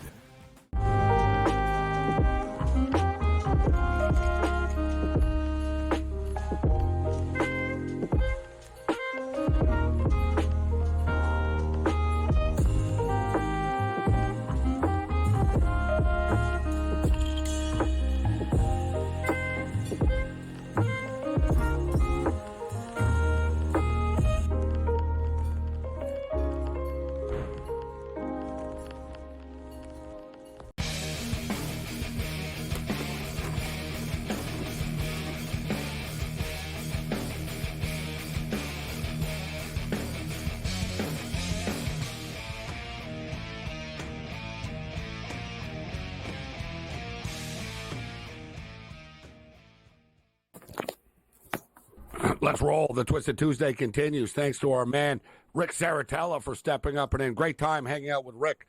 Grey Cup weekend. We look forward to seeing him again down the road. And we had big CFL news earlier in the day today with Vernon Adams being acquired by the Calgary Stampeders. McInnes is hardcore and said, let's jump in at 30-1 to win the Grey Cup. And I couldn't disagree. It's one of those, put $100 on it, forget about it, put it under the pillow, and whatever, man. Next November, if the Calgary Stampeders make the playoffs, we've got a puncher's chance at 30 to 1. But Vernon Adams signing with the Calgary Stampeders today is not the big news of the day in the sports world. The Major League Baseball hot stove has officially heated up for real. No more rumors. We have our first blockbuster signing of the Major League Baseball off season, and the defending champion Los Angeles Dodgers strike first and strike a 5-year deal with left-hander Blake Snell, two-time Cy Young Award winner, 5 years, $182 million, and the Dodgers rotation is coming together. I don't know whether this means that the Dodgers aren't locked in, that they're going to get Sasaki. I think that they still will get Sasaki, the Japanese phenom. And the thing is with the Japanese pitchers, they need 5 days off. They don't, like Yamamoto doesn't pitch. He needs the extra day. Japanese-style pitchers, they're not used to pitching on 4 days rest in a 5-man rotation. And the Dodgers have already stated that they're probably going to go with a 6-man rotation this year. They're not the only team. It's kind of in a new world where pitchers throw the ball so hard. Not to mention you've got Ohtani going to be in the Dodgers rotation as well. They don't want to be rolling out Yamamoto, Ohtani, and these guys every 4 days. They prefer to sort of stretch it out, and then they can pick their spots. And as we see, the Dodgers, they weren't lucky to win the World Series, but the Dodgers were pitching bullpen. Like they had bullpen games going, right? So you could tell that their motto now, let's freaking stack up on stud pitchers. But monster signing for the Los Angeles Dodgers. And the Dodgers were in talks with Corbin Burns, and they were also in talks with Max Fried. Our boy Pete in Toronto sends in a tweet right now and says, welcome to Toronto, Max Fried, which I think he's probably right, actually. The Blue Jays have a ton of money to spend, and they've been told by management, don't come back empty-handed. They've been sent to the mall with a stack of cash, and they better come back with something. So look for the Blue Jays to I think the Blue Jays will strike quickly now and try to bring in Max Fried. I do agree with that take. So we got Loud Esmond going to join us in a couple of minutes. For the record, I took the over 237.5 in Phoenix and Los Angeles. This game is a track meet. Cam, any late night bets for you right now? Yeah, I was going to ask your opinion. I was thinking about taking Seattle in one of the games off the radar. The University of Seattle Redhawks are playing the Furman Paladins in a late basketball game. Usually ride with Seattle. Seattle U have been good to us in the past. I don't know exactly what your opinion on that game is, just for some late night action. The basketball board's been good, Gabe. I've hit it all, but good call by you on Kansas. I was on Duke. I can't lie. I thought Duke would win that game, but everything else, Alabama over, and I hit Colorado earlier today against UConn, UConn's lost 2 games, but I was going to ask your opinion on Seattle Furman. Yeah, it's a train wreck game. I'm not overly interested in it. I looked at it. I'm on Rutgers right now, money line to beat Notre Dame, and we're on Auburn minus the 3.5 and the over against North Carolina coming up a little bit later on. Seattle and Furman, the game is in Seattle. They've struggled so far to start this season. Seattle. I actually leaned Furman. I wanted to take Seattle. I looked at them like, well, I'm getting Seattle on their home court and a pick 'em.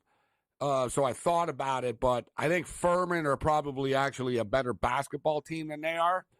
So then you're getting into, does the home court really matter all that much? And I'm not really sure it does, Cam. Like, there's not too many people that go to these games. So, I lean Furman. If I had to bet that game, I would take Furman personally.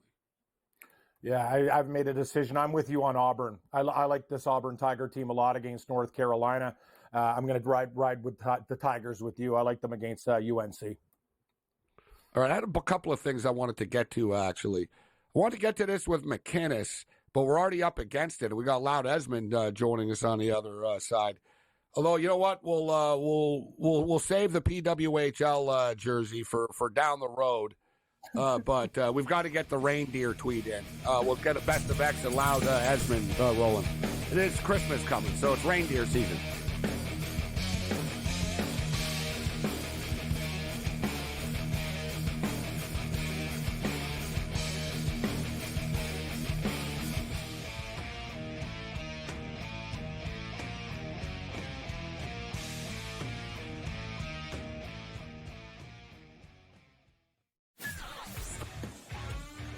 together, both Davante Adams and Garrett Wilson had huge nights. Aaron Rodgers loves the two big targets, and he says if this is going to happen, going to be very tough on the defense to decide who they want to go after. Adams and this kid Wilson, I won't deny what they can do, but nobody else does jack.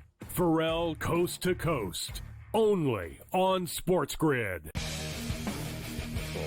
We live in a society right now where everybody's a snowflake, everybody's a cupcake, and everybody thinks that nothing is fair. Everything is like, it's not fair. We should have a better chance. We need more. You know what? I'm old enough to remember when you needed to have a perfect goddamn record to win a college football championship. That's the way it was. 11-1, too bad. Sports Rage tonight, only on SportsGrid. Grandma Bear, who owns the football team, probably comes in, gives a little, oh, man, you're such a good little boy out there. Congratulations, the way you coach this football team. I'm never going to fire you. Told me I missed you. Pinching your own cheek? As I was looking down and did not know we were getting. Oh, Donnie, you got such a good show there with that guy named Ben. Like, that's what your grandma would do to you when you go see her on Thanksgiving or Christmas, The Early Line, only on SportsGrid.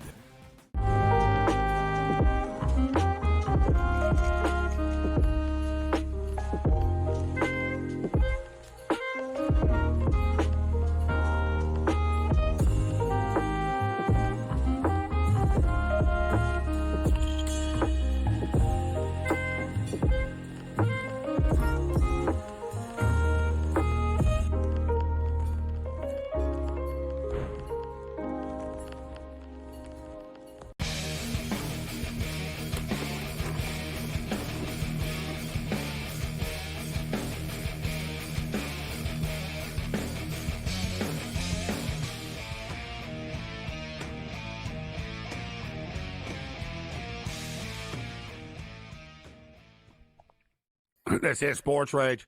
I am Morency. The Pitts, the players, the hustlers, the people, the bust them, and everybody else in between. We have some late night basketball going on. 74-70 for the Phoenix Suns. 7 minutes left in the third quarter of play. We jumped in on the in-game over 237.5. It's 237.5 right now. The Lakers are currently getting 4.5. Lakers, of course, are 9-0 all time in NBA Cup games, and this is an NBA Cup game this evening. College basketball, there's a bunch of games going on right now. A lot of one-sided or not very big-time teams. Although Cal Baptist are giving SMU all they can handle. SMU are up 75-73 on Cal Baptist late, but Eastern Michigan, Northern Arizona, I don't even think relatives of the players of those teams are watching the game right now. I don't know if you can watch that game. I don't know if there's cameras in the building. UCLA are smoking Southern Utah 63-24 right now. San Jose State, UNC Greensboro, it's that type of night. But Rutgers and Notre Dame are playing right now. And I'm on Rutgers' money line in this game. It's 9-8 Rutgers early. And you got Auburn and North Carolina coming up. Before we bring Loud Esmond in here, we do got to get a couple of best of X things. We'll get back to the PWHL as the season starting on Saturday. But here's some holiday spirit for everybody. So Sydney Thomas became a viral sensation as she was one of the ring girls at the Mike Tyson, Jake Paul, I would say fight, but event. The undercard was great. But nevertheless, so literally millions of people, it blew up, and anybody that watched the broadcast knows, the cameraman weren't playing around actually. They were focusing right in on all the ring girl assets, so to speak. As the great Jerry the King Lawler calls them, puppies. Look at the puppies. The great Jerry the King Lawler. Look at the puppies. Look at the puppies, JR. Oh my God. So she's in Vegas. She lives in Vegas. She went to the Raider game this week. But check out her tweet here. I don't know if it's a slip up or she's not really sure of the name of the team. If you can get it up again. Here, let's roll it up. Can you guys get it up one more time here, please? There we go. Having a great time in Las Vegas at the Reindeers game. Amazing. That That's fantastic. Reindeers. Yeah, I like that. So I got to tell you, actually, the Raiders kind of play like reindeers. They're pretty bad. They're soft. That's like true. And the Reindeers actually is another name actually that doesn't suck. Like Richmond Reindeers. You know what I mean? Like there's a lot of really bad. There's a lot of bad animals that are mascots. And I've always wondered that I've wondered this one for years too. Maybe I got to do it myself, but same thing with the Pigeons. Yeah. There's not one team anywhere named the Pigeons. There should be a team like named the Pigeons somewhere. Pigeons are resilient. They're very they're tough as hell. Yeah, they're mean looking. You have a tough ass pigeon. Relentless. Yeah. Pigeons are relentless. Yeah, they're not afraid of anything. They laugh at humans. Come on, there should be a minor league team called there's something Pigeons out there, but Reindeers isn't bad. Let's go Reindeers. Let's go. Let's go Reindeers. That's going to go viral as well. All right, so Phoenix are going on a little run right now. It's 83-72. In-game total still 237.5. Let's bring in Loud Esmond. Talk some football. Maybe he's betting some of this college basketball. But let's talk some NFL football, college football, and more. Good to have you back, Loud. I know you've been on the road for a couple of weeks. Loud Esmond, what's going on, Loud? How you doing tonight? Well, I think it would have to be like the Brooklyn Fighting Pigeons is what you'd be looking That's at. A good something one. Like that. Great. Yeah, I like that. Very good. Very good. Like, I like that. We've got some Black Friday NFL football. There's a single Black Friday NFL game. I'm sort of skipping over the Thanksgiving games because I figure a lot of people have been looking at those and talking about them. Of course, the Raiders, the Reindeers, sorry, my bad. Are going to be without. Yeah, there you go. The Reindeers. Look at the puppies. Starting QB Gardner Minshew is going to be out. He's out for the season. He's got a broken collarbone. So they're turning back to Aiden O'Connell. O'Connell made, 10 starts his rookie season, including the Christmas Day win. Big surprise over the Chiefs last season in the snow. But he was terrible in that game. He was not the reason why they won. He completed less than 50% of his passes for 62 yards. The Raiders won that game mainly because they got 2 defensive scores back-to-back in a few seconds. And the chances of that happening again are about nothing. But the Raiders are getting 2 touchdowns. The total is pretty low at 42.5. The Chiefs have averaged 22.3 points per game in their last 3. That's regressed a little from their season total, which is around 24.5. But again, the Raiders are one of the worst offenses in the league. They score an anemic 18 points per game. In the first meeting this year in Vegas, the total was Chiefs 27 and Raiders 20 at the end of the day. Now, with O'Connell starting earlier this year, they lost 32-13 to Pittsburgh and 34-18 to Denver in the 2 games he started. The Chiefs' defense, as everybody knows, is pretty good, giving up 19 points per game. It's in the top 10. The Raiders have one of the worst defenses in the league, and they give up 28 points per game. I think the Chiefs are going to remember that Christmas Day loss from last year. Also, Max Crosby has started something of a rivalry. Well, you can't really call it a rivalry when the other team beats you every time, almost. But he's been a thorn in the side of Mahomes. I think the Chiefs are going to be coming out steaming for this one. I don't see him putting up less points than Denver or Pittsburgh did on the Raiders with O'Connell starting because the Raiders just aren't going to have the ball very long. But the Chiefs are going to have their tackles help their tackles deal with Max Crosby. I think the Raiders get 13 to 17 points here. I like the Chiefs to cover, scoring maybe 31 to 34 points, but I think the best play here is that total of 42.5 looks low to me. So I'm on the over in this game. Really like where you're going with that, Loud, an extremely low total in this game. And don't forget, too, this is a big rivalry game. Like it always has been, throw up the records. And the Raiders talk a lot of smack. You talk about Crosby, but don't forget about the dude at the beginning of the year with the doll mocking Patrick Mahomes.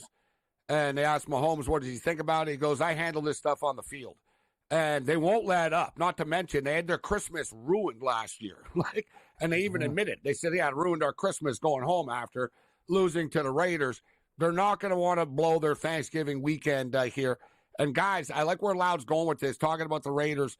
The Raiders will be able to score a bit. O'Connell, will move the ball a bit. They'll put, you know what I mean? Like you said, 10, 13. If they can get to 17, that'd be pretty good. But the Chiefs have really scored a lot on these guys. Like Loud said, they beat them 27-20 earlier this year. You had the Christmas Day game last year where the Raiders upset them 20-14. Before that, though, guys, the Chiefs scored 31, 30, 48, 41, 35, 32, 40. You get where we're going with this. You see the pattern here, Cam and Loud. You see, Loud, Andy Reid doesn't take the pedal off the metal off when he plays the Raiders. Right? They're going to score. The thing is, the Chiefs, they're just one of those teams. They don't cover point spreads, Cam. Right? Yeah. And I don't trust the Raiders in this game to take the points, but I don't trust the Chiefs. I love where Loud is going with the total in this game to the over. Couldn't agree more. And usually, Gabe, you know me, I never lay double-digit favorites. I like the Chiefs to cover, but I like the over more in this game as well. So we're reading each other's mail. I think Kansas City remembers a lot of things. I think they beat them down and score like 31-34 themselves. All right, we'll get Loud Esmond. Of course, me and Loud hooked up in Seattle a couple of weeks ago. And the Seattle Seahawks have won 2 football games in a row. They're now in first place. They need to keep this thing going. And they're going to the East Coast right now to take on the New York Jet football team that's in the midst of always a ton of drama and controversy, but it continues right now. Aaron Rodgers sort of understands that he's getting pushed out the door there. He won't be there next year. We'll hit this game and more on the other side.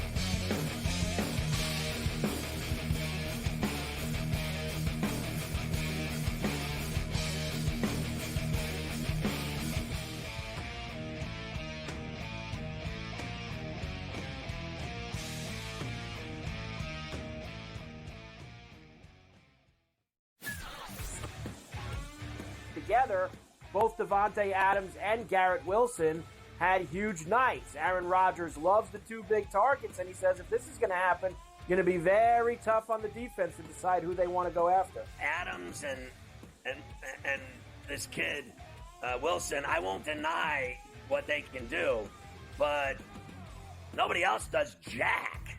Pharrell Coast to Coast, only on SportsGrid. We live in a society right now where everybody's a snowflake, everybody's a cupcake, and everybody thinks that nothing is fair. Everything is like, it's not fair. We should have a better chance. We need more. You know what? I'm old enough to remember when you needed to have a perfect goddamn record to win a college football championship. That's the way it was. 11-1, too bad. SportsRage tonight, only on SportsGrid. Grandma Bear, who owns the football team, probably comes in, gives a little, oh, man, you're such a good little boy out there. Congratulations, the way you coach this football team. I'm never going to fire you. Totally, I missed you. Pinching your own cheek? As I was looking down and did not know we were getting... Oh, Donnie, you got such a good show there with that guy named Ben. Like, that's what your grandma would do to you when you go see her on Thanksgiving or Christmas, The Early Line, only on SportsGrid.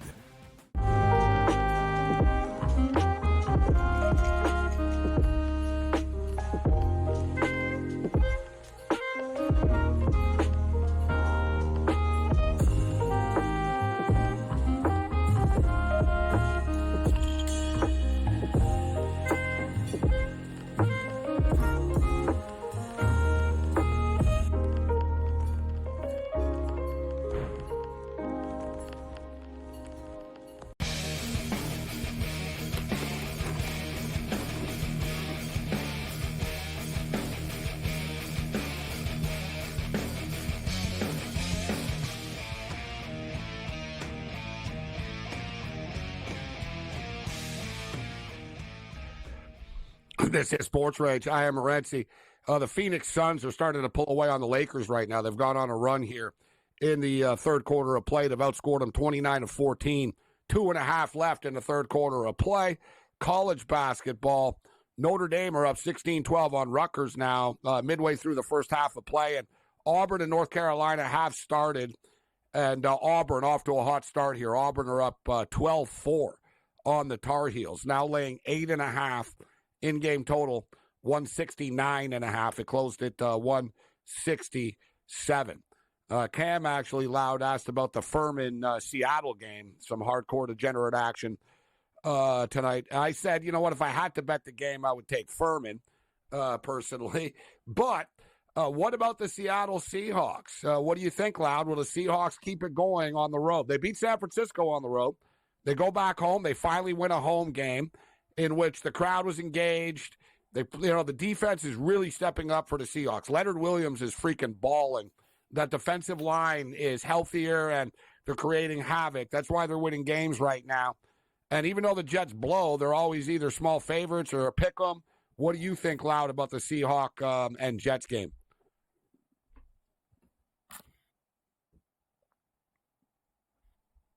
Have we lost Loud? Evidently, we don't. Cam, what's your pick for the Seahawks and Jet game? I'm going to take the Seahawks, Gabe. And the thing is, you take a look at their trips out east. They beat the Atlanta Falcons out east, Mateus's team, and they also, they play well. Everyone thinks that the home was a problem for the Seahawks, home of the 12th man, and they finally get it together. You talked about it, Gabe. I'm not afraid of these guys going country to country. They beat the Patriots earlier on in the year. I know it's just the Patriots, but they still took care of their business. And the thing about Seattle, you talk about it. Kobe Bryant, the defensive line.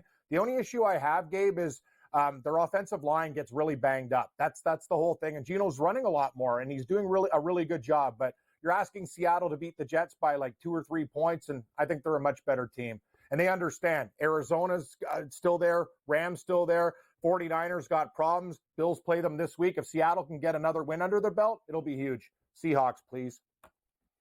Well, to me, it's about the matchups. Yeah, it's about, and there we got Loud Esmond back. It's about the matchups. Big time revenge spot. You got a big time revenge spot for Geno Smith going back to take on the Jets here. The thing with Geno, the guy has more interceptions. He leads the league in interceptions, right? So he plays well. He's doing a lot of good things, but there's still a couple of times a game. But, Lau, what do you think about this against the Jets? If the Seahawks limit their mistakes, right, it's going to be a close game either way. But, Aaron Rodgers knows that they don't want him back right now next year. It's kind of a weird situation going into this football game, but should be a slugfest, low-scoring game. Do you trust Geno and the Seahawks offense to get it done on the road? Look, the Seahawks have something to play for. You're looking at a possibility where the Seahawks or the Arizona Cardinals are right now the favorites to win the NFC West, and I would trust the Seahawks to do that more than the Cardinals. I don't like what I'm seeing out of either the Rams or the 49ers in the past couple of weeks. It looks like both those teams are fading. So the Seahawks have everything to play for, and the Jets, nothing. They're a terrible organization. They're a complete mess. I don't think anybody on that team is going to be up to play this game, and I like the Seahawks a lot better here. All right, you like the Seahawks, Loud Esmond. So does Cam. I lean with them. I haven't made up my mind yet. I lean with them, but I know it's going to be tricky, even though the Jets do suck. It's the Jets have a good defense, so it's going to be a low-scoring game. They're both going to battle. Field goal kicking will be important in this game, but I'm not betting on the Jets. I'll tell you that.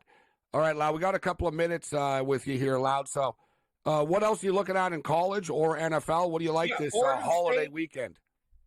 Oregon State, Boise State, Jinty went out of that game at Wyoming, and then the offense completely stopped, and then he came back like Superman and won the game for them.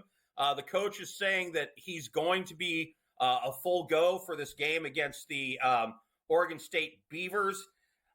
It concerns me a little bit that their offense could do nothing without him on the field, but Oregon's offensive line is kind of a mess. Boise has the better defense. Oregon only scores about 23 points a game. Boise State, 41. It's Boise minus 18.5, and it's at Boise. Early game on Friday. I don't love that 18.5 spread, but I'm leaning Boise. I'm leading Boise State there. Oklahoma State is absolutely terrible. They go to play Colorado. Also an early game on Friday, noon Eastern start.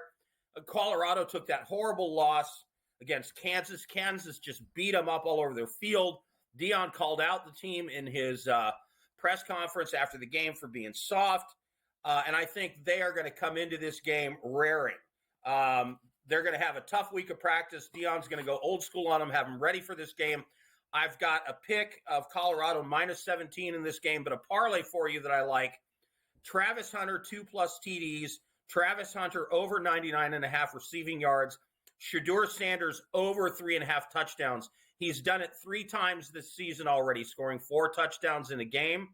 So that would be a plus 383 parlay. Going in on the Colorado Buffaloes. It is their final home game, so it'll be Hunter's last game, Shedeur Sanders' last home game. If they can run the score up, they will. Boise State, interesting game against Oregon State. I don't know if you guys watched it, but Oregon State and Washington State last week, just a pure freaking track meet. And one thing with Boise, we've seen, as you stated, even when Genty's been in the lineup loud, Boise State have been playing in quite a few close games over the last month or so. I think, the pressure starting to catch up to them. They know they can't screw up. I think they're playing a little bit too safe at times. Loud, where can people find you online? Brand new exciting site with a bunch of pickers that handicappers. It's called hitthepick.com, hitthepick.com. It'll launch this weekend. All right, I can't wait. Tweet it out, and we'll definitely repost the links. Look forward to the website. Look forward to having you guys on. Loud, it's always a pleasure, my man. Thank you.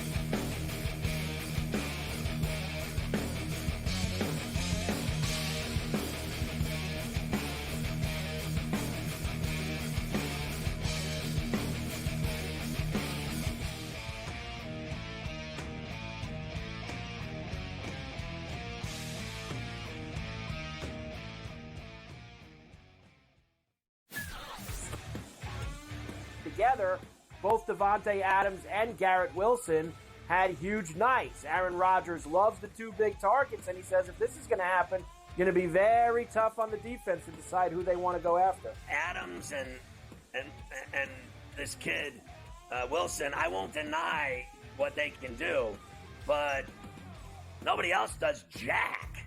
Pharrell Coast to Coast, only on SportsGrid. We live in a society right now where everybody's a snowflake, everybody's a cupcake, and everybody thinks that nothing is fair. Everything is like, it's not fair. We should have a better chance. We need more. You know what? I'm old enough to remember when you needed to have a perfect goddamn record to win a college football championship. That's the way it was.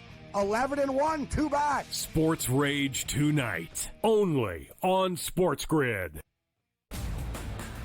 Grandma Bear, who owns the football team, probably comes in, gives a little, oh, man, you're such a good little boy out there. Congratulations, the way you coach this football team. I'm never going to fire you. Totally, I missed you.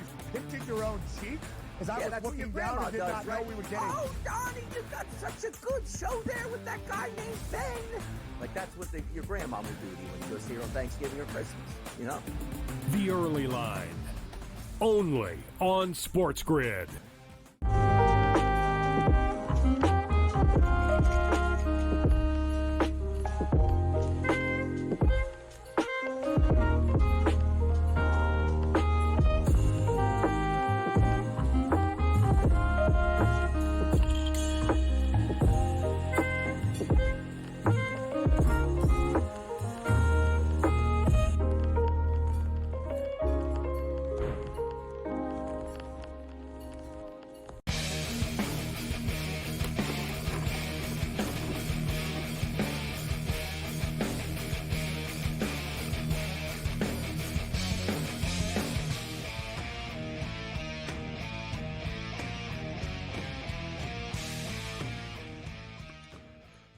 Well, it looks like the Lakers are going to lose an NBA Cup game for the first time. We mushed it 9-0. They're getting smoked. 101-78 right now. Speaking of getting smoked, Auburn are off to a great start against the Tar Heels. 23-12 for the Auburn Tigers. Currently 11.5 right now. In-game totals 173.5. So high scoring as expected at Auburn. Rolling early. We are on Rutgers, and Rutgers are down 9 right now to Notre Dame. Notre Dame are leading 24-15 with 6 minutes left. All right, so we're going to be on Thursday night for the Green Bay Packer and the Miami Dolphin game. We'll be on tomorrow night with the Wednesday crew with Brady Cannon, Paul Bovey, Ian Cameron. So we'll have a ton of football picks tomorrow night, but there'll be no NHL hockey on Thursday. Cam, there's a million NHL games tomorrow. Before we get you out of here, anything you see in the NHL you're going to be betting on tomorrow? Yeah, I don't want to sound this as a homer pick, but the Toronto Maple Leafs are getting 28 cents against the Florida Panthers, and they're playing great hockey right now. As for the Panthers, all those long series games have really, really hurt them. I know this is a leap of faith, but the Kings got blown out by the San Jose Sharks 7-2. I like coming back to them in an angry mood against the Winnipeg Jets. I was wrong about the Jets when they played Minnesota, but I'll take two dogs. Give me the Kings plus 112 and the Leafs plus 128. And we'll be live tomorrow night at 10 o'clock Eastern. And there's actually 4 NHL games that start at 10 o'clock or later tomorrow. Ducks Kraken in Seattle. Vegas and Colorado in Denver. That's a spirited rivalry between the two of them. The Winnipeg Jets at the LA Kings tomorrow night. And the Ottawa Senators. First time on the West Coast. The Ottawa Senators are in the Bay Area to take on the San Jose Sharks. All right, so we've got a new segment, and I look forward to seeing the graphics where I'm the judge, jury, and executioner because the verdict is in.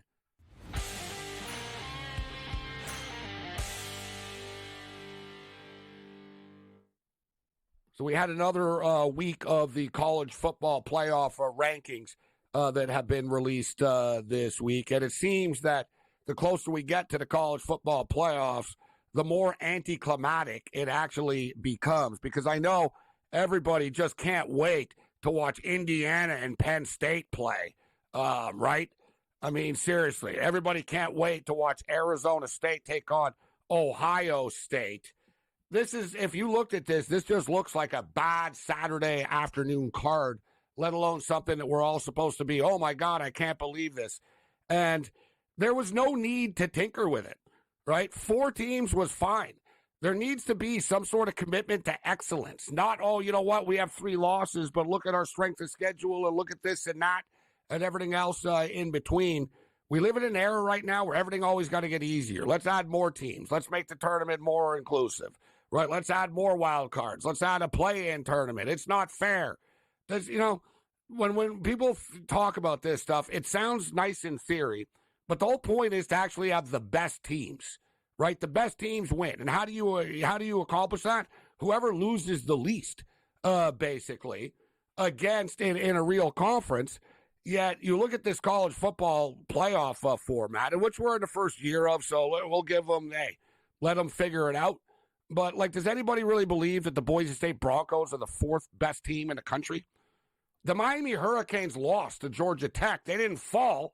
Because, they're gonna, if they win the ACC, then, they have to be ranked 3rd. It's ridiculous, right? The Indiana Hoosiers and the Penn State Nittany Lions are both lucky to both be in this thing because they both haven't played anybody all year. And now, ironically enough, if they played each other, they'd actually advance somehow in this thing. You know what? I don't have a problem with putting all the conference winners in. That's the way it should be.